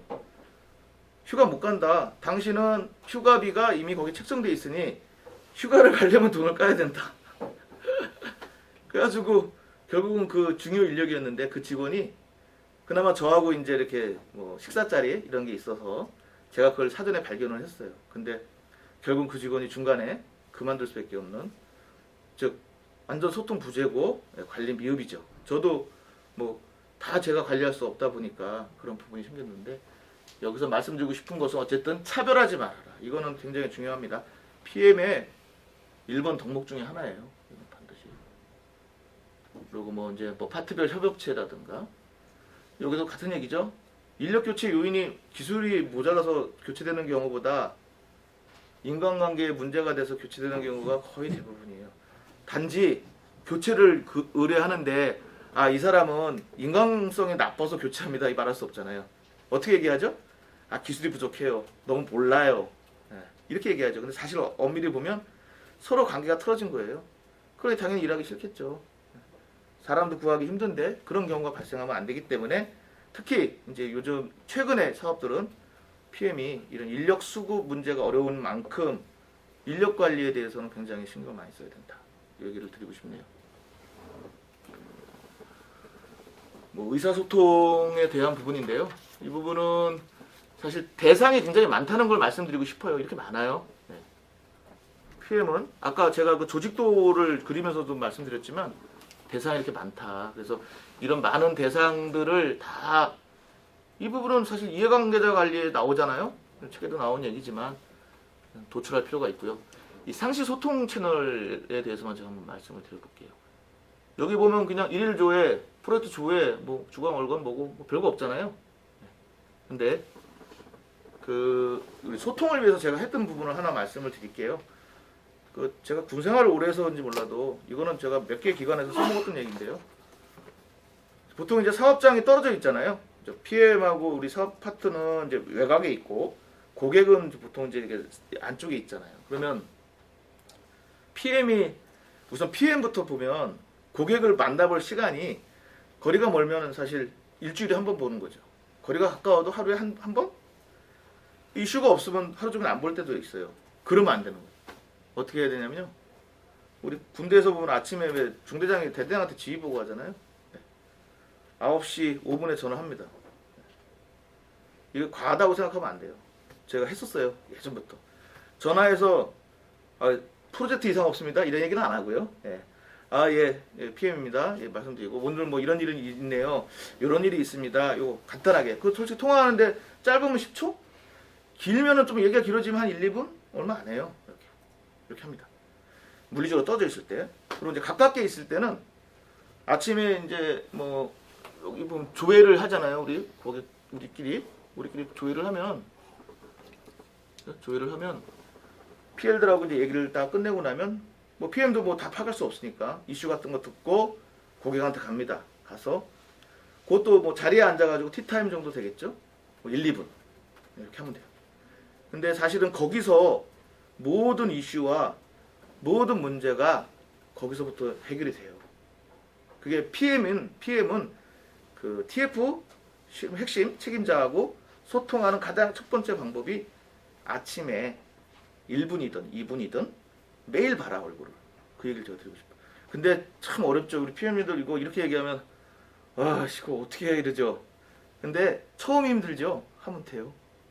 제가 예전에 저도 한 30대 중후반 때 이걸 좀 떨어져 있어갖고, 저희는 2층에 있고 고객은 11층에 있었어요. 올라가면 되는데 간단하게 전화를 드렸습니다. 9시 5분에. 잘 받더라고요. 그걸 1년을 했어요. 1년 내내 고객은 받아주고, 저는 1년 내내 전화를 했어요. 제가 휴가거나 고객이 휴가를 빼고는.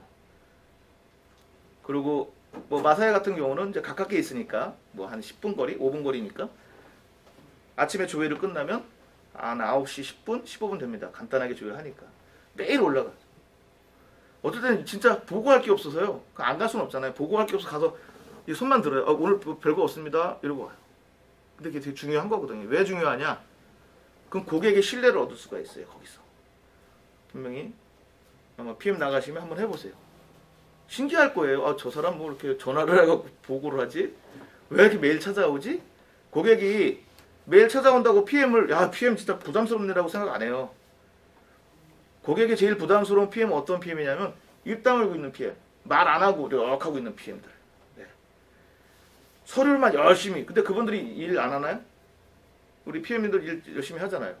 근데 나 혼자 열심히 일하고 있죠? 안 알아준다는 거죠. PM은 쇼맨십도 필요해요. 근데 이게 쇼맨십을 하기 위한 것이 아니라 진정성을 가지고 대응을 해야 된다. 저는 이제 이 소통의 문제에 있어서는 PM의 역할이 저는 그거라고 보여져요. 그리고 뒤에 나오겠지만 이런 이제 어떤 다양한 콘텐츠 가지고 저희가 이제 뭐 블로그나 이런 부분 만들어서 소통할 수 있는 그런 툴들도 많이 만들어서 운영을 할 필요가 있고요. 뭐 소속감, 조직 차별 금지 이런 거 있죠. 식권, 뭐 계정, 아까 앞에서 얘기한 거잖아요. 휴가, 명절 이런 얘기고요. 그럼 최근 사업들이 이제 원격지 개발이 많아요. 그래서 개발자들이 지방을 안 가니까 이 분리해서 하는데 이거 성공 안 되거든요. 그러면 성공할 수 있는 방법은 딱 하나입니다. 그나마 뭐냐면 TF하고 동일한 장소에 있어야 돼요. TF하고 다. 서울이면 서울에 같이 있어야죠. 근데 법적으로 원래 분리되게 돼 있잖아요. 칸 치면 돼요. 중간에. 같이 있어야 돼요. 최소한 층을 나누든지 옆에 있더라도 같이. 이것마저 안 하고 성공하는 사람 저 한 번도 본 적 없어요. 큰 사업은. 뭐 작은 사업은 모르겠습니다만 그렇습니다. 그래서 앞으로는 이 원격지 개발들이 굉장히 많을 거예요. 어쩔 수 없는 상황인데 이런 부분들에 대해서 좀 고민들을 많이 하실 필요가 있습니다. 리스크 관리입니다. 이 부분은 제가 간단하게 말씀을 드리면 사실 위험 관리, 이슈 관리는 우리 기존에 다 알고 계시잖아요. 위험 관리는 우리가 사업 초기에 프로젝트를 딱 바라보니까 이러이러한 것들이 보여 위험해. 그래서 위험 관리 대장에 등록을 할 수 있죠. 그리고 프로젝트 운영하다 보니까 추가로 위험한 게 보이네. 이러면 등록할 수 있어요. 이슈는 해보니까 이게 이슈가 됐네. 위험관리에서 이슈로 올라오죠. 그럼 이슈가 되는 거예요. 근데 이슈도 두 가지가 있어요. 논쟁 이슈하고 분쟁 이슈. 그 구분하실 수 있나요? 논쟁하고 분쟁? 저도 잘 구분이 안 되는데. 예. 논쟁은 좋은 거고 분쟁은 안 좋은 거 아니에요? 네, 약간 비슷해요. 그러니까 논쟁은 어떤 문제가 생겼어요. 그래서 1번으로 하는 게 맞습니다. 2번으로 하는 게 맞습니다. 서로 의견이 대립될 때를 논쟁이라고 보면 되고요. 분쟁은 우리는 할 필요 없는데 고객이 해달라고 그래요. 이거 예산도 없는데 RFP 없잖아요. 이게 분쟁이 될 수 있겠죠. 그래서 이런 게 있고요. 그 다음에 고객이 추가적으로 요구하는 사항도 생기죠. 그럼 이거는 위험관리도 아니고 이슈라고 하기 좀 그렇고 이슈에 등록하기는 면도 안 서. 고객이 좀 요만한 거 요청했는데 이슈 관리에다 떡하니 올리면 고객이 생각할 때 야 얘네들 봐라 이놈들 봐라 할 수 있겠죠. 그래서 우리는 실행 항목이라고 이제 관리를 했는데요. 사실 위험관리, 이슈관리 이 실행 항목을 하나로 묶어서 이 리스크라고 액션 아이템이라고 관리합니다. 통상. 그래서 액션 아이템이란 말은 아마 PM북에도 있죠. 예, 그래서 이렇게 저희도 관리를 했어요. 그래서 통합해서 관리를 했고 여기서의 핵심은 최초에 한 10건 정도 리스크가 도출이 됐잖아요. 근데 내가 프로젝트가 끝나가는데 한 20건 뭐 이내에 끝났어. 그러면 정말 이 리스크 관리 못한 거예요. 그 프로젝트는. 통상적으로는 서너 배 이상 나와요. 마사회가 43건이 이제 최종 나왔는데 사실은 엄밀히 한 100건 돼요. 근데 다 올리지 않았죠. 구구절절 다 올려서 도움이 안 되지만 안 되니까. 하지만 그 100건에 대해서는 관리를 해야 돼요. 그 관리를 안 하면 나중에 다 그게 발목을 잡는 경우가 되더라고요. 그래서 중요합니다. 리스크 관리. 그냥 원론적인 관리를 할 것이 아니라 실제 리스크로 등록할 수 있는 거 다 등록을 해야 돼요. 근데 이거 굳이 이것까지 고객이 알아야 돼? 알 필요 없잖아. 그러면 우리만이라도 관리를 해야죠. 네, 그런 부분을 제가 말씀드리고자 이렇게 좀 작성을 했고요. 그리고 자 이제 오픈 부분인데요. 이 부분은 아마 여러분들 다 아실 수 있는 내용들이에요. 책에 다 나온 내용이죠. 네, 책에 다 나온 얘기입니다. 근데 제가 여기서 말씀드리고 싶은 것은 오픈의 실패 요인이 너무 많다는 거예요. 오픈의 실패 요인이 너무 많아요. 지금 보시면 꽤 되죠? 근데 이게 다 오픈을 하려고 그러는데 오픈이 잘 안 되죠? 잠시만요. 예. 근데 저는 어떻게 보냐면 오픈의 실패 원인을 저는 한 3가지 정도로 한번 함축해서 저는 보여져요. 데이터가 제대로 안 들어올 때. 그러니까 정합성 오류죠. 데이터가 안 들어와. 데이터가 안 들어오는 이유가 DB 뭐 표준화 이쪽 부분부터 잘못될 수도 있지만 사실은 연계가 제대로 안 돼서 안 들어오는 경우가 많죠. 그럼 결국은 DB와 연계 안 되는 거.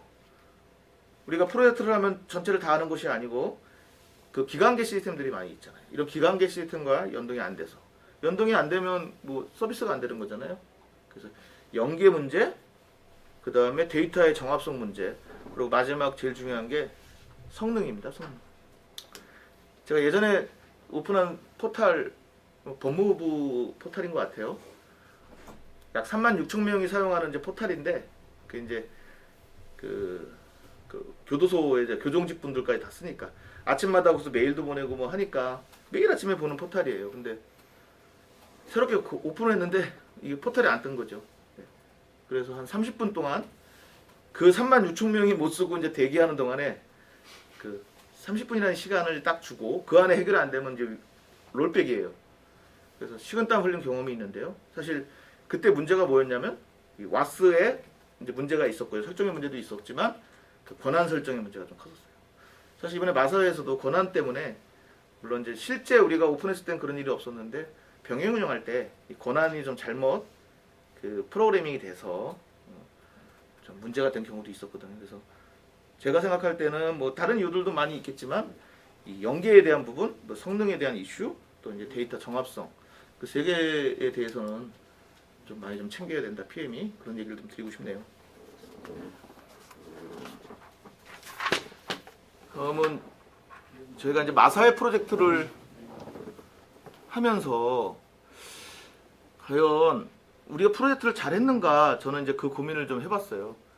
사실 이제 사업이 잘 끝나고 또 우리 부사업자인 TKI 가장 어려운 경마 시스템을 맡아서 했거든요. 너무 잘 해줬고 사실은 제일 걱정했던 게 경마인데 외려 마필보다 더 문제없이 잘 끝났습니다. 물론 이제 경마는 업무가 명확한 게 있고 마필은 사실 너무 업무가 좀 이렇게 두리뭉실하게 돼 있는 부분들이 있어서 나중에 이슈라든가 이런 부분들은 이제 마필이 좀 더 많이 나온 게 사실이에요. 그렇지만 가장 걱정했던 경마 시스템을 또 성공적으로 해준 거에 대해서는 좀 정말 PM으로서 감사를 드리고요. 아마 그렇지만 이제 지나고 나니까 이게 좀 부족했던 부분들이 많이 보이거든요. 그래서 앞으로 다음 사업을 할 때 이런 부분을 좀 나도 좀 더 보완해야겠다 이런 생각이 많이 들더라고요. 그래서 그런 부분을 좀 가볍게 한번 보도록 하겠습니다. 지금 보시는 화면이 저희가 사업 초기에 이렇게 계획을 했던 거예요. 근데 여기 1차, 2차, 3차로 나눠놨잖아요. 저희 사업이 단계별 오픈이었어요. 그래서 저는 이걸 믿었거든요. 단계별 오픈. 잘 됐네. 1차 이거 딱 끝나면 이제 여긴 다 끝났네. 2차 끝나면 이제 호스피아는 다 끝났으니까 야, 이 경마 마필만 집중하면 되겠네. 이게 아니죠. 1차 끝나도 2차 할 때 1차가 다시 바뀌고 이제 3차 할 때는 2차까지 다시 바뀌고 그래서 결국은 1, 2, 3차로 해서 우리가 도움이 된 게 아니고 이게 일만 더 여기 막 몰렸어요. 근데 고객의 의도는 이게 아니었거든요. 고객의 의도는 이 사업이 너무 어려운 사업이니까 좀 구분해서 리스크를 줄여가자라는 의도는 명확했어요. 근데 고객도 판단을 잘못한 거죠. 이 사업의 특성 등을 보고 이게 정말 분리해서 단계별로 할 수 있는 사업이었는가를 한번 생각해보면 지금 지나고 나서 보면 이건 분리해서 할 수 있는 사업은 아니었어요. 우리가 일이 공수가 10공수만 할 수 있는 거를 20공수, 30공수가 들어간 거예요. 근데 프로젝트 시작하는 입장에서 이게 20공수, 30공수 더 들어갈지 어떻게 알아요?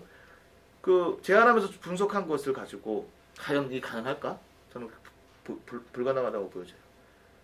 경험을 많이 마사회 사업을 우리가 또 한다 그러면 모를까. 새로운 프로젝트를 들어갔을 때 과연 이거를 판단할 수 없잖아요.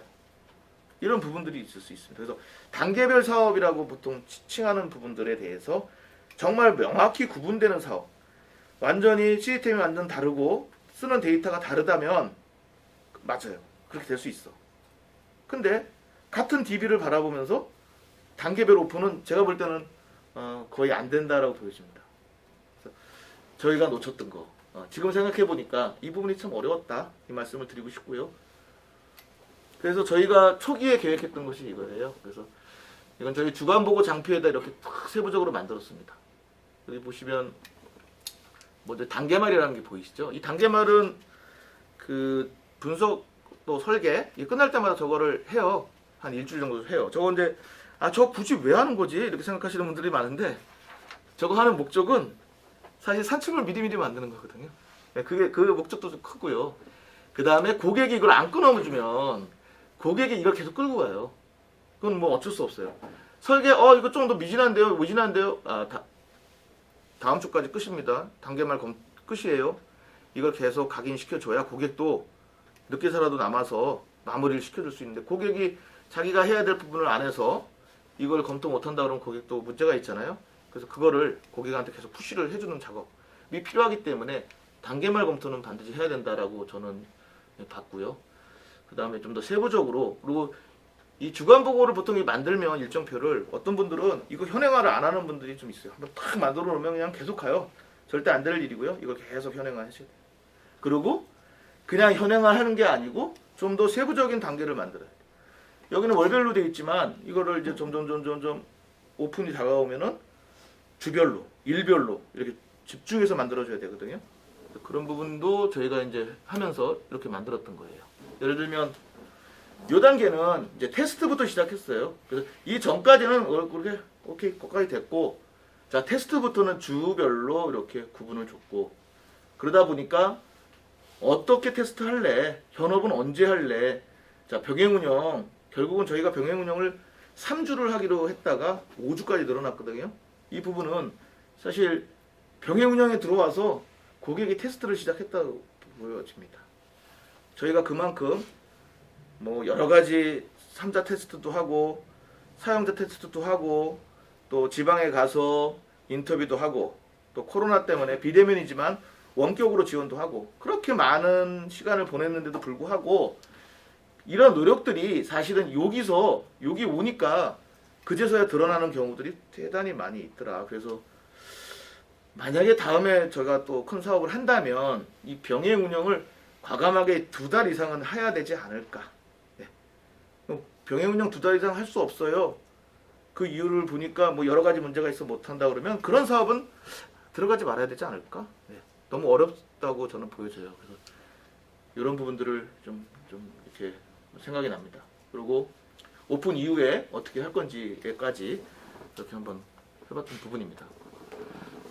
아까 리스크 관리 쪽의 액션 아이템인데요. 지금 여기는 그 위험 부분하고 지금 이슈는 지금 여기 빠졌네요. 실행 항목. 그래서 이 부분도 이게 색깔을 반전해 놨잖아요. 그래서 이게 이제 한 주가 지나면 이 부분에서 바뀐 부분만 다시 업데이트 하는 거예요. 그래서 어떻게 진행되고 있는지 이걸 작성합니다. 그래서 가능하면 이 액션 아이템에다 올라온 놈은 어떻게든 마무리를 줘야 돼요. 근데 여기 올라오는 것 중에 우리 프로젝트 내에서 해결할 수 있는 건 사실은 올릴 필요가 없잖아요. 보통 뭐가 올라오냐면 리스크가 어떤 게 올라오냐면 현업이 말을 안 들어줄 때, 현업에서 뭘 안 해줄 때, 아니면 현업에서 더 요구하는 거, 뭐 이런 게 있을 수 있잖아요. 그럼 이거를 우리끼리 이거 한다고 해결이 안 돼요. 또 고객끼리 또 빨리 협의해야 될 부분들이 있기 때문에 여기다 올리면 계속 매주 이걸 떠들잖아요. 이걸 떠들면 고객은 어떻게든 해결을 빨리 합니다. 어떻게 보면 빨리 해결할 수 있는 방법으로 이 액션 아이템을 잘 활용할 수 있다. 그냥 이게 형식적이지 않다라는 걸 꼭 말씀드리고 싶습니다. 이 진청률 부분은 주간 보고 때 PM이 보고하는 거예요. 근데 이 부분을 뭐 보고할 게 뭐가 있어 이렇게 보실 수 있잖아요.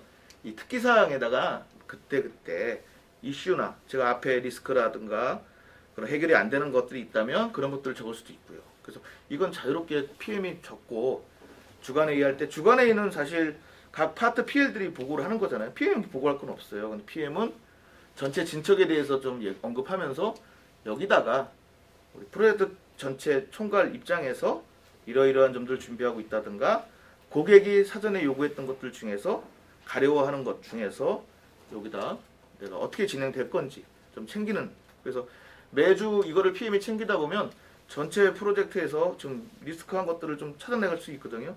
PM도 사람인데 어떻게 다 알겠습니까? 그래서 이런 타스크를 두게 되면 그런 부분들을 좀 챙길 수 있는 그런 부분이 되더라고요. 그래서 이런 부분을 말씀을 드리고 싶습니다. 요거 이제 세부 지침 요거 DKI 경마팀에서 했던 거예요. 아주 잘했어요. 근데 보시면 요 개발자 시험이 있고 개발이 있잖아요. 개발자 시험이 제대로 되질 않았어요. 솔직히 비판하면 우리 이건 뭐 경마뿐만 아니라 PL이 이제 그걸 다 챙겨서 하다 보니까 여기 진도가 잘 안 나가는 거예요. 근데 더 중요한 거는 그 PL도 일정에 쫓기니까 이게 그냥 넘어와요. 그러면 TF는 고객이잖아요. 고객이 시험을 하는데 패스율이 이제 여기는 뭐 어느 정도 패스가 됐지만 어느 분야에 따라 패스가 안 돼요. 막 10%도 안 돼요. 그럼 여기가 딜레이가 되겠죠. 그럼 고객이 이거 딜레이 됩니다라고 해봐야 고객은 아니 이것도 안 되고 저것도 안 되고 이것도 안 되고 어떻게 합니까? 여기서 일정이 지연되겠죠. 그래서 저는 여기서 중요한 거 이 개발자가 개발하면서 이런 과정들을 사실은 별도의 시험을 갖는 게 아니라 자기가 개발할 때 이게 들어와 줘야 되는데 저희가 미스한 게 뭐냐면 우리가 요새 개발자가 자의적으로 개발하는 거 아니잖아요. 다 프레임워크 안에서 또 공통 모듈 안에서 개발 규칙 안에서 또 보안을 시큐어 코딩 안에서 하잖아요. 결국은 공통 파트에서 그런 가이드를 명확히 주고 물어보면 그래요. 다 줬어요 명확히. 근데 엉뚱하게 개발했네요. 이렇게 되잖아요. 그건 아니죠. 가이드를 주는 게 메일로만 던져준다고 가이드가 되는 게 아니거든. 예, 불러들여서 교육도 시키고 필요하면. 근데 그런 교육하고 불러들이러 그런 시간들이 사실은 너무 불필요한 시간이다라고 생각하는 경우가 많은데 절대 안 그렇고 이런 부분에서 결국 나중에 문제되지 않으려면 초기에 이 공통 파트에서 그런 가이드, 그런 기준, 표준점 이런 부분들을 주지 않으면 안 된다. 그런 부분도 사실은 저희가 좀 놓치지 않았나 이런 생각은 들어요. 그나마 그래도 생각보다는 잘 개발팀이 왔다고 보여집니다.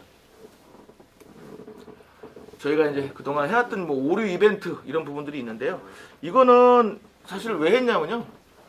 참여도를 높이기 위해서 한 거예요. 이게 그 병행 운영하기 전에 했어요. 그러니까 사용자 테스트가 끝나고 이걸 했는데 상품도 걸고 이렇게 하니까 좀 참여도가 좀 많이 오긴 했지만 이거 한다고 해서 병행 운영할 때 뭐 도움이 안 되진 않았지만 그래도 안 한 것보다는 훨씬 좋았다. 그래서 이 부분은 고객이 우리가 어떤 사업을 하고 있다는 거에 대해서 만천하에 알리는 효과도 있었고 특히 높은 분들 그러니까 기관장 이런 분들이 사업을 잘 하고 있구나라는 어떤 그런 인식 주는 데 가장 큰 효과가 있지 않았을까? 귀찮아요. 귀찮지만 할 필요가 있다. 이 부분은 이 소통 플랫폼 게시판이에요. 그러니까 사업 초기에 이 왼쪽에 보시는 부분이 에즈이즈 시스템입니다. 기존의 경마가 갖고 있는 시스템. 좀 허접하죠? 그래서 저희 시스템은 여기 좀 보이진 않지만 이 안에다가 이거는 사실 업무 담당자가 매일 들어오잖아요. 업무를 하기 위해서. 들어오면 첫 메인 화면에 이렇게 딱 띄워놓고 여기에 접속할 수 있는 링크를 걸어놨어요. 그 중에 하나가 이 소통 플랫폼 이 부분이고요. 그 다음에 저희 시스템을 만들어가는 과정을 제가 여기 장표에는 못 넣었지만 띄워놨어요. 그 얘기는 뭐냐면 사용자 테스트 날 정해서 하는 게 아니라 당신들 언제든지 여기 들어오면 우리가 만든 과정을 볼 수 있어. 저희가 그 공사장에 공사할 때 20층 건물은 올라가도 소프트웨어는 그게 안 보여서 마지막까지 문제가 되지만 저희는 사실 이거 사업 중반부터 만들어서 올렸어요. 그러니까 뭔 얘기냐면 여기 들어오면 좀 허접하지만 그죠? 디자인만 쫙 입혀 있어요. 안에 내용은 없네? 근데 메뉴는 구성이 돼 있죠. 처음부터. 그럼 이런 메뉴로 구성이 되는구나.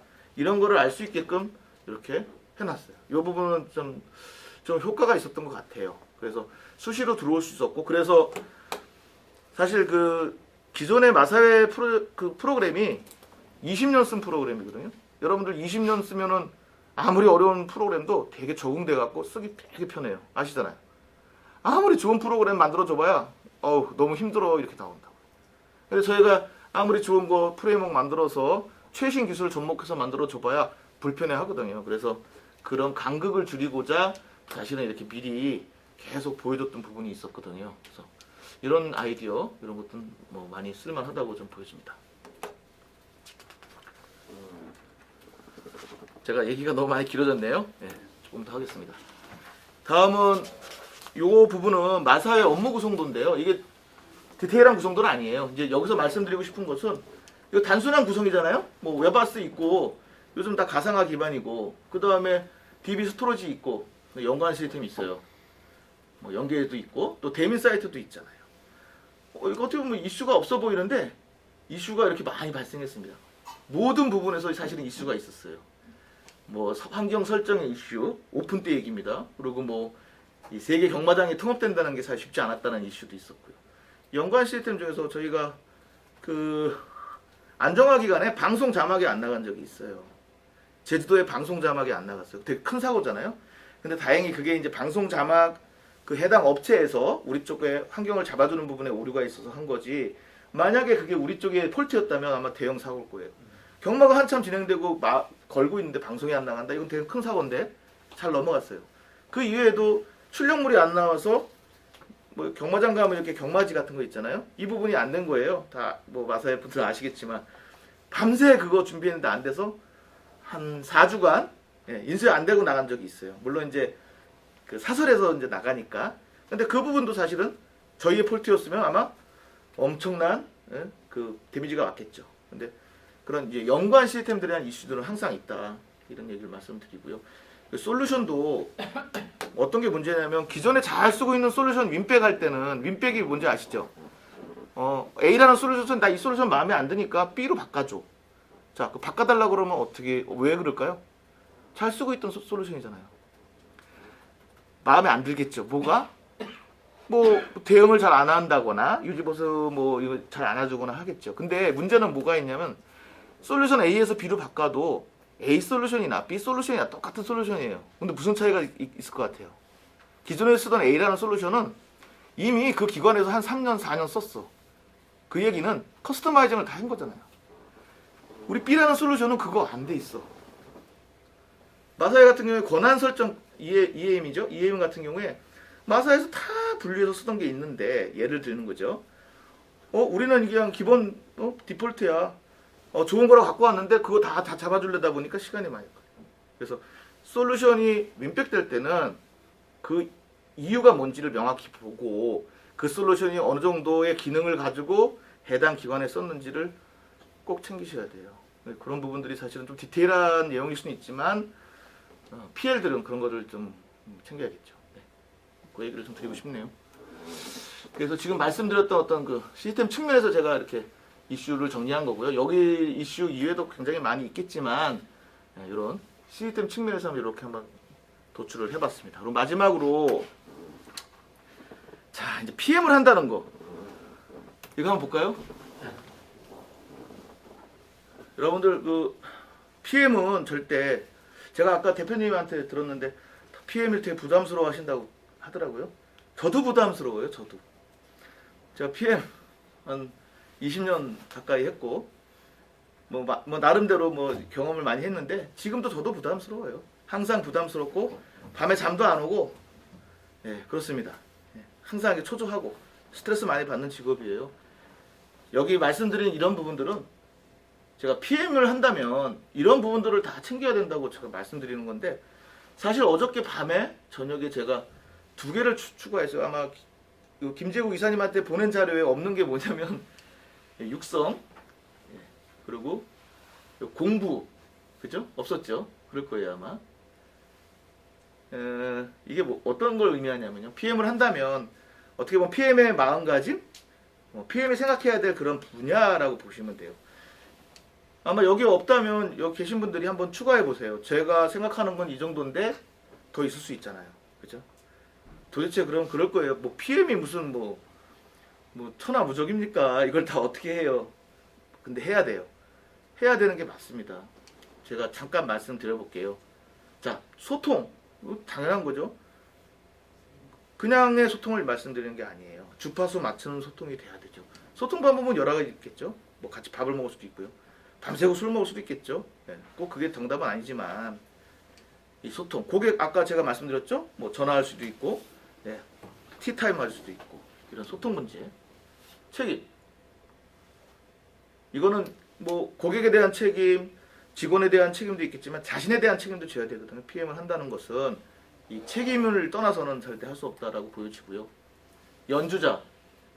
이 연주자라는 거는 이제 오케스트라 연주자를 얘기하는 거거든요. 지휘자. 연주자는 지휘자겠죠.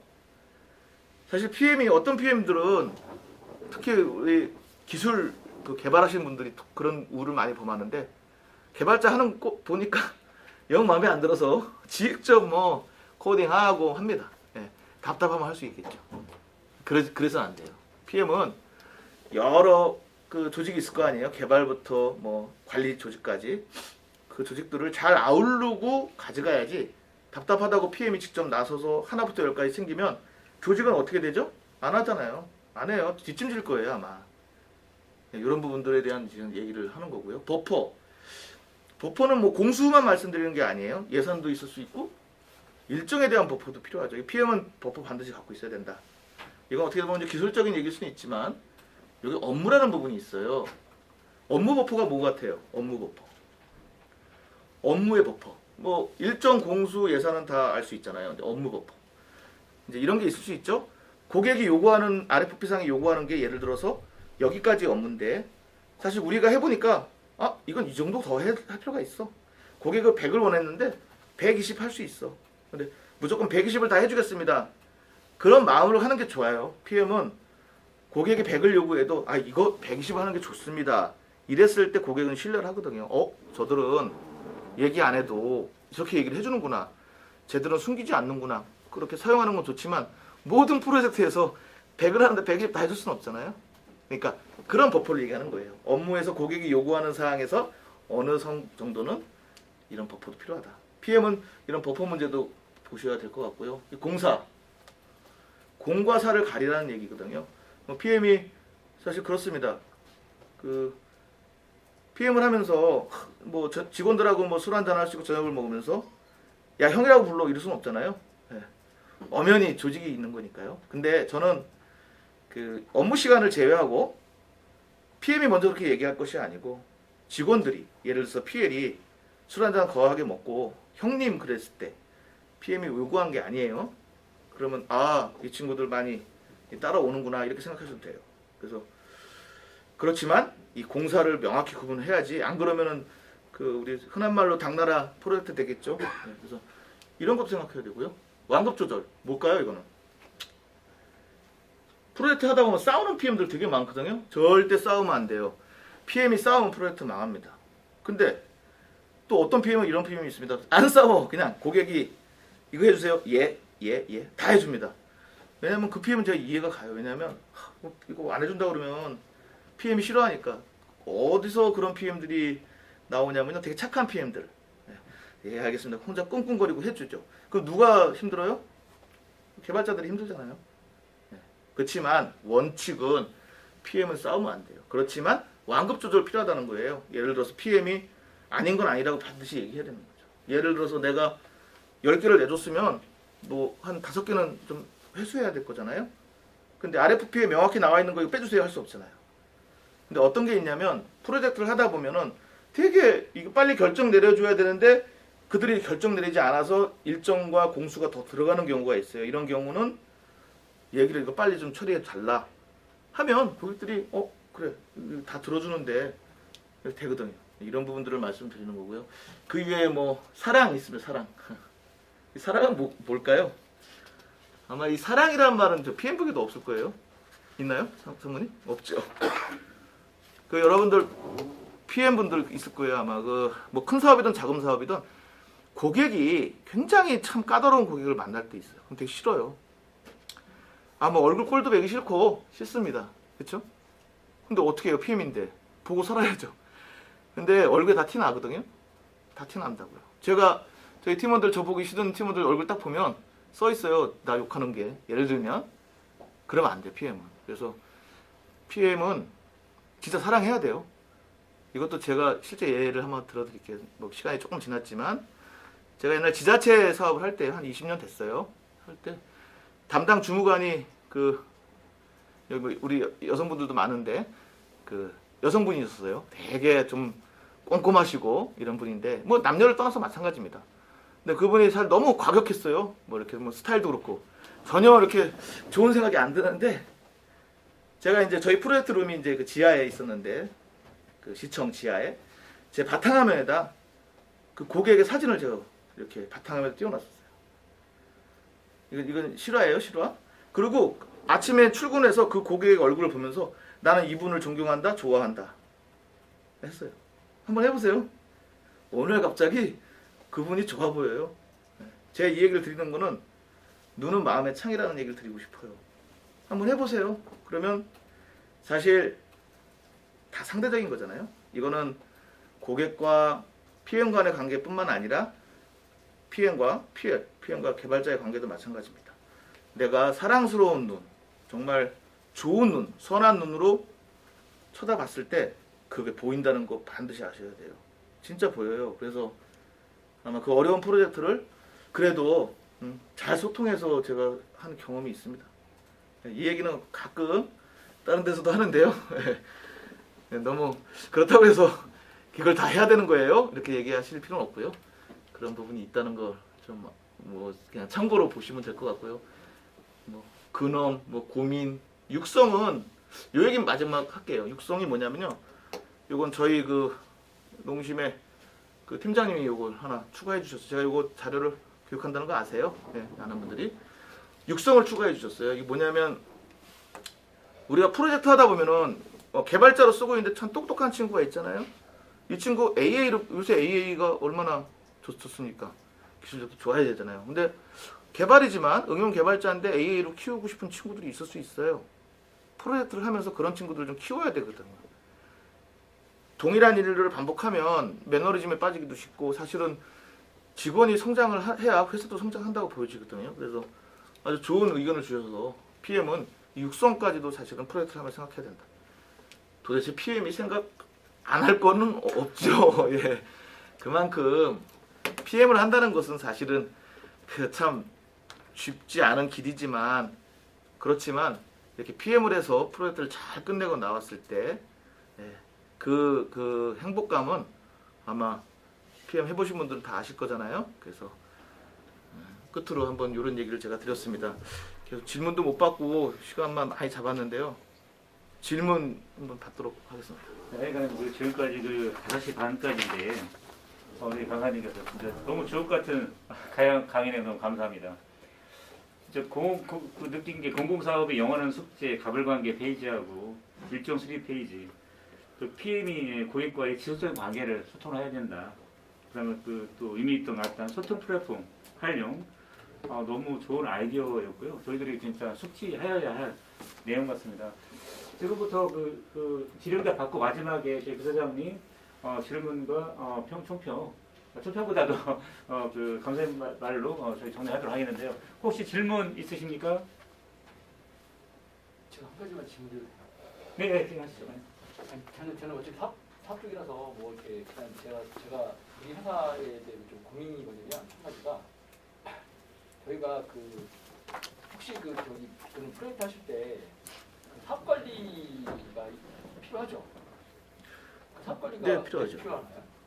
우리는 사실 사업 관리가 필요 없다고 회사에서 생각을 해요. 사업 네, 관리가 이 프로젝트가 이제 예를 들어서 규모가 있었든 없었든 간에 뭐 그런 거에 대해서 혹시 말씀을 좀 한마디. 사업 관리.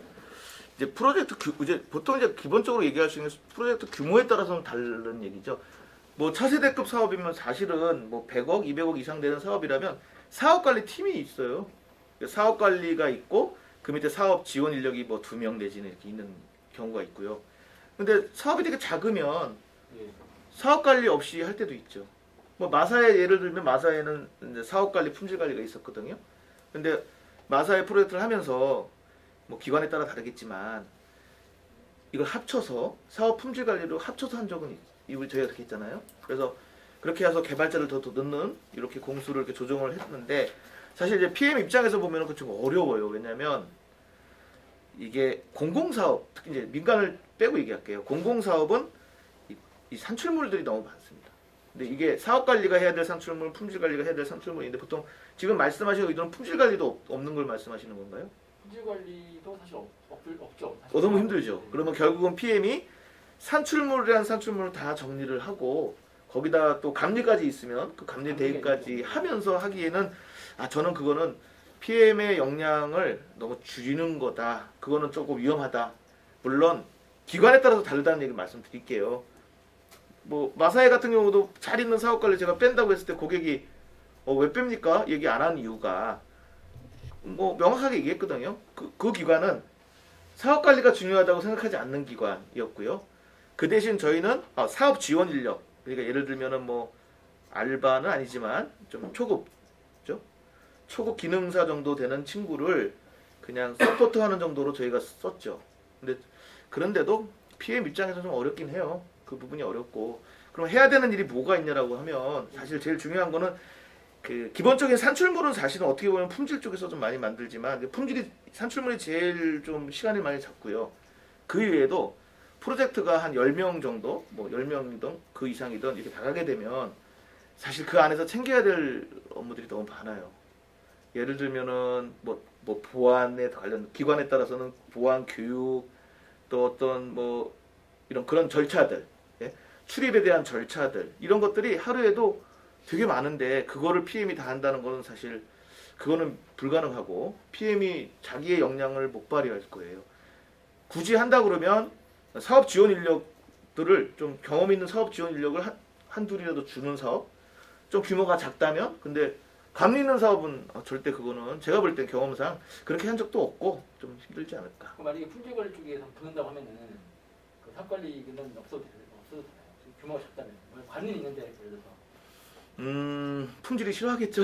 그럼 혹시 그 우리 이번에 마사회 할 때 뭐그 엔지스 같은 경우는 보니까 그러니까 저기 현재 보니까 그때 우리 조사업자 보니까 조사업자가 이렇게 그 품질 관리 항상 붙는 게 아니라 그때 때에 맞춰 들어오더라고요. 품질 관리가 중간 중간에. 네네네. 저희 또. 타이밍이 뭐였나요? 저희도 사실은 사업 초반에 품질을 저희가 이제 예산이 부족하니까 사실 품질을 스팟으로 이제 잡았던 거예요. 그래서 품질이 이제 계획상은 이제 사업 초기에 좀 몇 개월 놓고 그다음에 중간에 뺐다가 또 감리 받을 때 한번 들어오고 사실은 그 말도 사실 제가 볼 때는 좀 어려운 얘기예요. 사실 어려운 얘기였고 그래서 사실은 그 교체가 되면서 그 품질 관리 새로 이제 풀로 이제 넣게 된 거고요. 우리 사업에 풀로 넣고 풀로 넣는데 사업 관리가 사실은 역량 발휘를 못하면 역량 발휘를 못하는 사업 관리가 있는데 그분을 계속 거기에 놔두면 그 사람 망가지잖아요. 우리 직원이지만 차라리 빼주는 게 좋거든요. 네, 빼주고 다른 사람을 교체하면 좋은데 저는 이제 그때 제가 선택한 것은 차라리 뭐 PM인 내가 하는데 사실 품질이 고생했죠. 근데 막상 그렇게 해보니까 너무 힘들어서 결국은 지원 인력을 다시 또 썼어요. 원래는 안 써야 될 거를 추가로 더 썼더니 결국은 뭐 예산은 어느 정도 절감은 했지만 그게 그렇게 뭐 효용적이지 않더라. PM이 좀 더 생각해야 될 부분들, 챙겨야 될 부분들을 좀 놓치게 되는 약간 악수가 아닐까? 물론 예산이 뭐 그렇게 허락 안 된다면 어쩔 수 없겠지만 그런 생각이 듭니다. 또 질문 생각하시도록 하기 전에 RFP 항목을 고객은 세부적으로 작성하지 않고 큰 범위로 작성할 때가 많은데 프로젝트 수행 시 해당 항목을 포괄적으로 요구하면 막무가내로 요구할 때가 있거든요. 이럴 때 어떻게 그 대응했는지 노하우 좀 부탁드리겠습니다. 결론부터 말씀드리면 다 들어줘야 돼요. 아니 뭐 고객이 얘기하는데 사업 초기 아닌가요? RFP? 물론 이제 다 들어줘야 되죠. 근데 이제 기술적인 이제 약간 이제 관리적인 차원에서 말씀드릴게요. 이 부분은 제가 조금 그 RFP에 보면은 제가 아까 장표에서 RFP 한번 보여드렸잖아요. 그 명확하지 않은 RFP 그리고 두리뭉실한 RFP. 근데 그거 어디서 걸러내냐면 분석할 때 우리 요구사항 정의서 있죠. 요구사항 정의서라고 있습니다. 요구사항 추적표 있죠. 여기서 1:1 매칭을 다 하셔야 돼요. 근데 사실 쉽지 않아요. 왜냐면 보세요. 아까 그 RFP 보면은 뭐 조회, 뭐 추가, 뭐 검은색 이렇게 써놓은 거를 어떻게 매핑합니까? 그런 RFP를 가지고 우리가 만드는 게 뭐죠? 뭐 마사의 예를 들게요.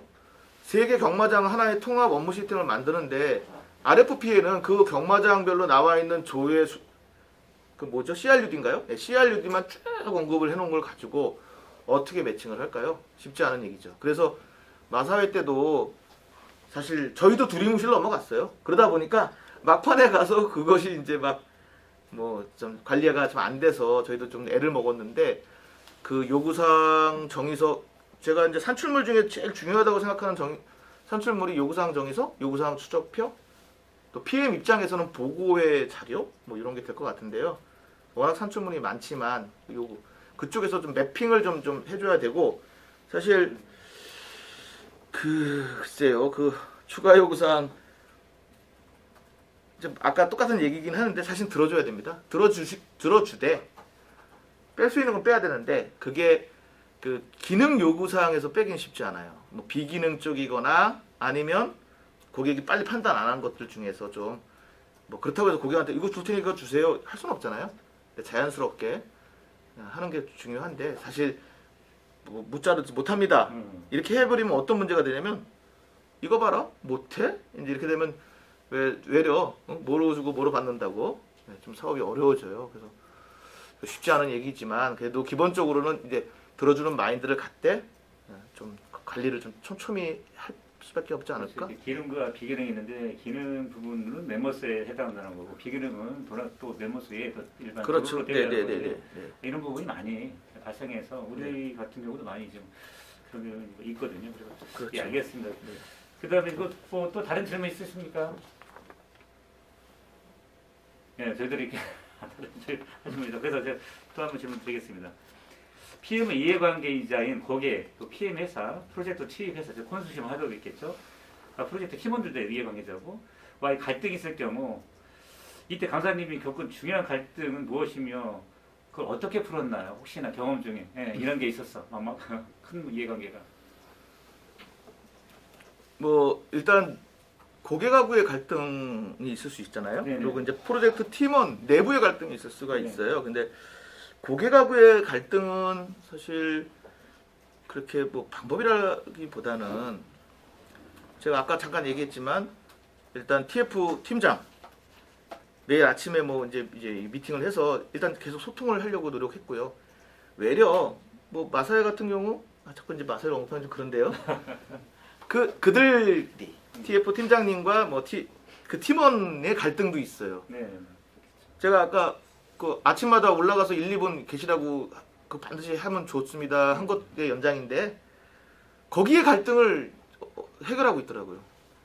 예를 들면 저는 이제 TF 얘기도 듣고 이렇게 팀장님 얘기 듣면 아유 팀장님 이거는 TF 이런 생각이었을 겁니다. TF한테 팀장님 이런 생각입니다 해서 해결하는 경우가 있거든요. 그래서 사실은 고객과의 갈등은 아까 제가 많이 설명을 드렸기 때문에 그런 식으로 해결하는 것이 방법이 될 수 있을 텐데요. 사실 프로젝트 내부 갈등은 저도 많이 힘들었어요. 왜냐하면 이게 이제 업체가 여러 군데고 또 다 각양각색의 사람들이 모여 있다 보니까 사실은 누구 편을 들기도 쉽지 않고 명확히 누가 잘못했고 누가 잘했다라는 것보다는 약간 서로 이제 그 커뮤니케이션 좀 안 되는 부분들 내가 리더인데 리더 말을 잘 안 듣고 있는 부분이 있어요. 그런 부분들에 대한 이슈가 사실은 PM한테 들어와야 되거든요. PM한테는 PM이 술 한잔 저녁 한번 하시죠 하고 얘기가 들어와야 되고 또 PL도 PM님 얘는 어떻게 이렇습니다 얘기가 들어와야 되고 양쪽을 다 들어야겠죠. PM은 절대 한쪽에 이렇게 치우치면 안 되고요. 뭐 우리 누가 그랬죠? 저 옛날 분 중에 황희정승인가요? 예. 네 말이 옳다 네 말이 옳다 하고요. 그거를 일단 양쪽 얘기를 다 들어야 사실은 갈등이 오기 전에 초기에 사실은 해결하는 게 제일 중요하고 이미 갈등이 벌어졌으면 사실은 쉽지 않아요. 그래서 PM은 갈등을 인지하는 것을 빨리 초기에 할 수 있어야 된다. 그러려면은 제가 뭐 몇 가지 얘기했던 그 소통 중에 여러 가지를 좀 동원해야 될 거고 그리고 제가 아까 얘기를 안 한 게 하나 있는데 우리 그 프로젝트가 한 1년이면 1년이나 2년 되잖아요. 뭐 짧게는 한 6, 7개월 되죠. 면담해야 돼요. 근데 이거 면담 남자분들 군대 갔다 오셨죠? 중대장이 면담하잖아요. 아 싫죠. 근데 면담할 때 얘기하잖아요. 개발자들 뭐 얘기하라면 술자리 얘기를 안 하죠. 예.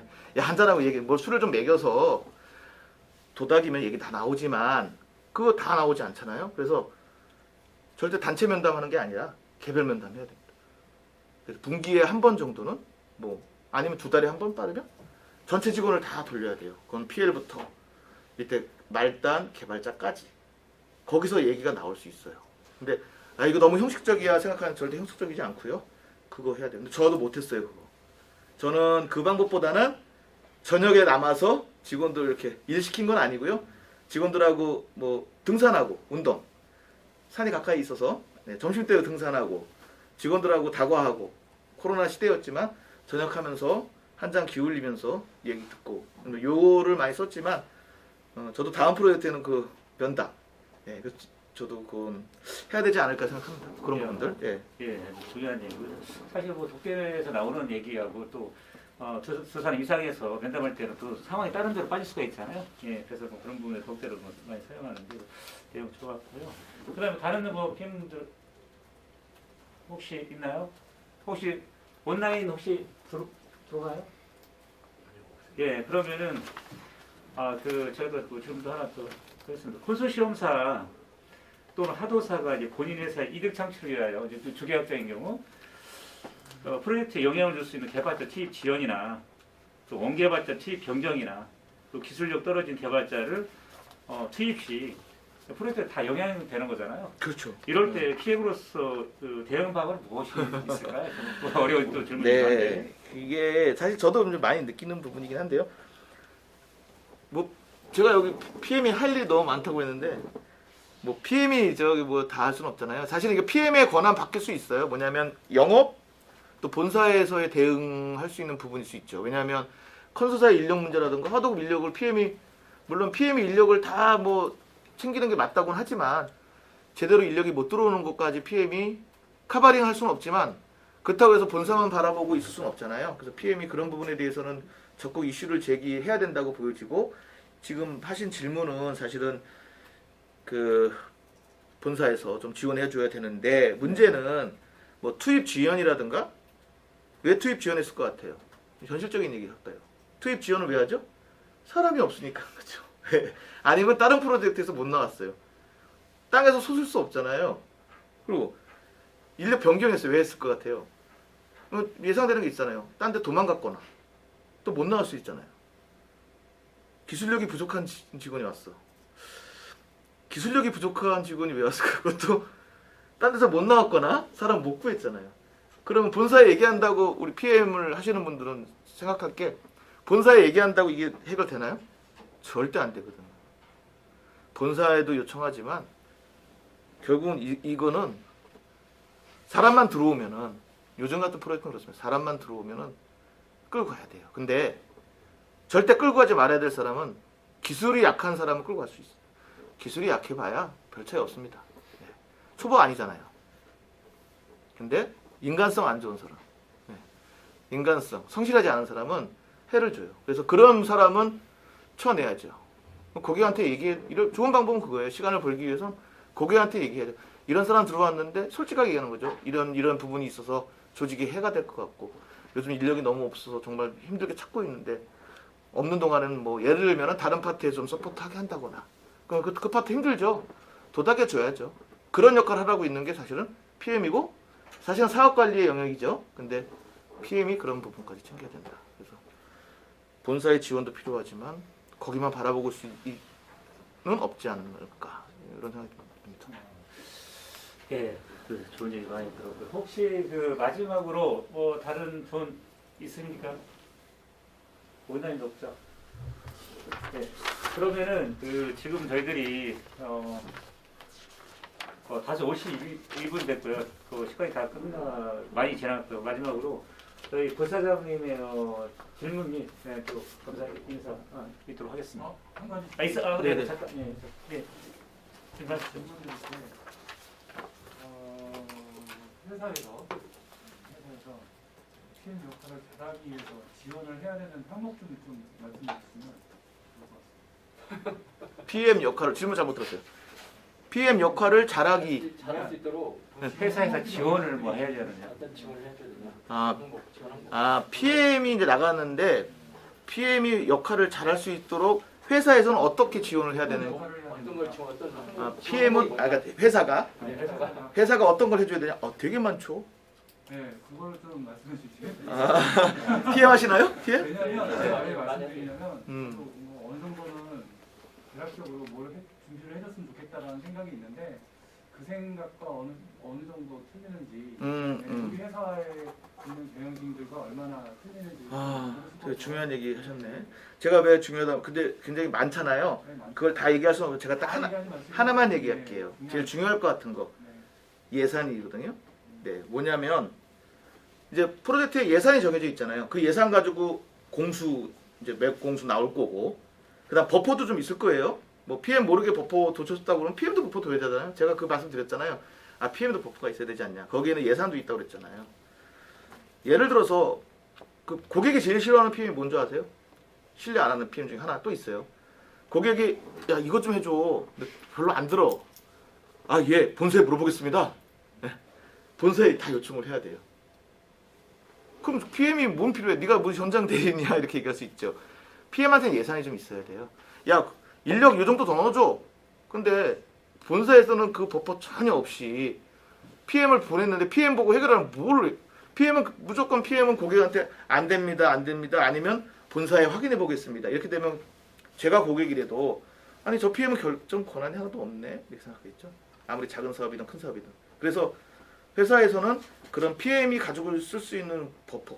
그렇다고 PM이 갑자기 솔루션 하나 넣어줘 하면 1, 2억짜리를 예 넣어드리겠습니다 하고 본사에 보고도 안 하고 쓸 수는 없지만 보통 PM한테 요청할 때는 공수 조금 오버하는 거거나 예를 들면 마사의 예를 들면은 그 DB 기존 DB 메모리가 부족한데 예산이 없었어요 고객이.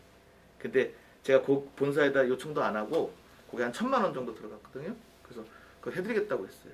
근데 그때 타이밍이 제가 머뭇거렸으면 고객이 그거 되게 좀 그 문제가 돼서 오픈에 지연될 수 있는 그런 상황이었는데 조기 오픈을 하기 위해서 그런 판단을 PM인지 전체적인 거를 종합적으로 하고 질릴 수 있어야 되는데 제가 만약에 PM인데 돈 1,000만 원이 없었어. 그러면 본사에 얘기해서 지원하는 방향으로 어떻게 해보겠습니다. 좀 궁색하잖아요. 그래서 여러 개 있겠지만 저는 이제 예산을 그 PM의 버퍼 반드시 줘야 된다. 그렇다고 PM한테 예산 버퍼 준다고 PM이 떡 싸먹는 거 아니잖아요. 네, 떡 싸먹는 거 아니니까 그런 부분 좀 고려해주면 되지 않을까. 그러면 네. 저랑 비슷한 생각이신데 그 규모를 어느 정도를 가져가는 게 좋을까 그게 중요하거든요. 사실 아까 말씀하신 것처럼 다 해줄 수는 없는 거잖아요. 다 해줄 수는 없는 거고 본사에 허락을 맡아야 되는 것도 있어요. 근데 그 정도가 어느 정도일까라고 좀 생각하시는 사실 이제 그거는 규모는 사실 이렇게 보면 돼요. 투입 인력. 예를 들어서 내가 데리고 있는 인원이 10명이야.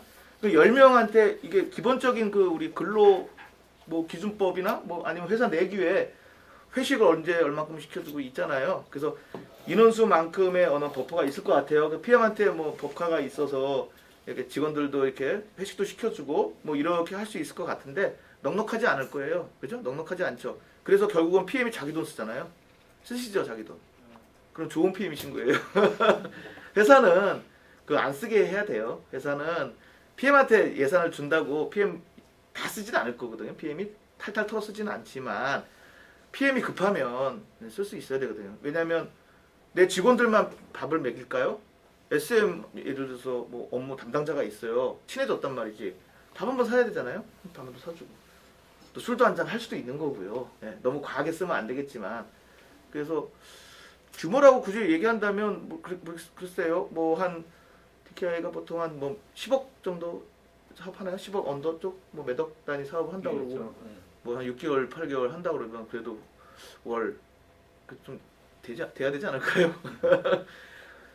많이 줘도 PM이 다 쓰진 않는다. 그래서 PM이 돈이 모자라서 못 쓰게 하는 경우는 좀 없도록 하는 게 좋을 거고 저는 되게 중요한 얘기 하셨는데 예. 저는 그러니까 큰 사업 나가시면 돼요. 큰 사업 나가시면은 좀 많이 쓸 수 있어요. 근데 예. 뭐 웃자고 하는 얘기고요. 다른 질문 혹시 있으십니까? 네, 지금 뭐 질문 같은 경우는 우리 부사장이 많이 들어가면서 생각을 하셨을 것 같은데 전체 관리하시니까. 네, 부사장님이 이제 추가 질문 있으면 추가 질문하고. 네. 아니 뭐 저는 뭐그 저기 질문 없고요. 이따가 어차피 제가 따로 좀 궁금한 거 여쭤보는 걸 하고. 네. 그 아무튼 뭐 그 어려운 시간 내주셔서 너무 고마웠고. 네. 그리고 저희 오늘 이렇게 들으면서 저도 참 그 실감이 많이 가는 내용들이 많아서 저도 좋았습니다. 고맙습니다. 네. 정말 고맙습니다. 네, 그 제가 마지막 하나만 네. 원래 마무리 얘기 하나 있었는데 네. 요 얘기는 꼭 드리고 싶어서 왜냐면 지금 이렇게 모르겠어요 온라인에 계신 분들이 나이대가 또 어떻게 될지 모르겠지만 저 이렇게 보면 좀 젊어요. 네. 근데 제가 아까 잠깐 PM의 정년기가 한 20년 전에는 30대였거든요. 30대 중반, 뭐 또 후반. 근데 지금 PM들이 한 40대 중반에서 50대 중반 이 PM들이 그 정도 돼 있어요. 큰 사업에는 뭐 한 50대고 작은 사업은 40대 있어요. 근데 앞으로 10년 후에는 60대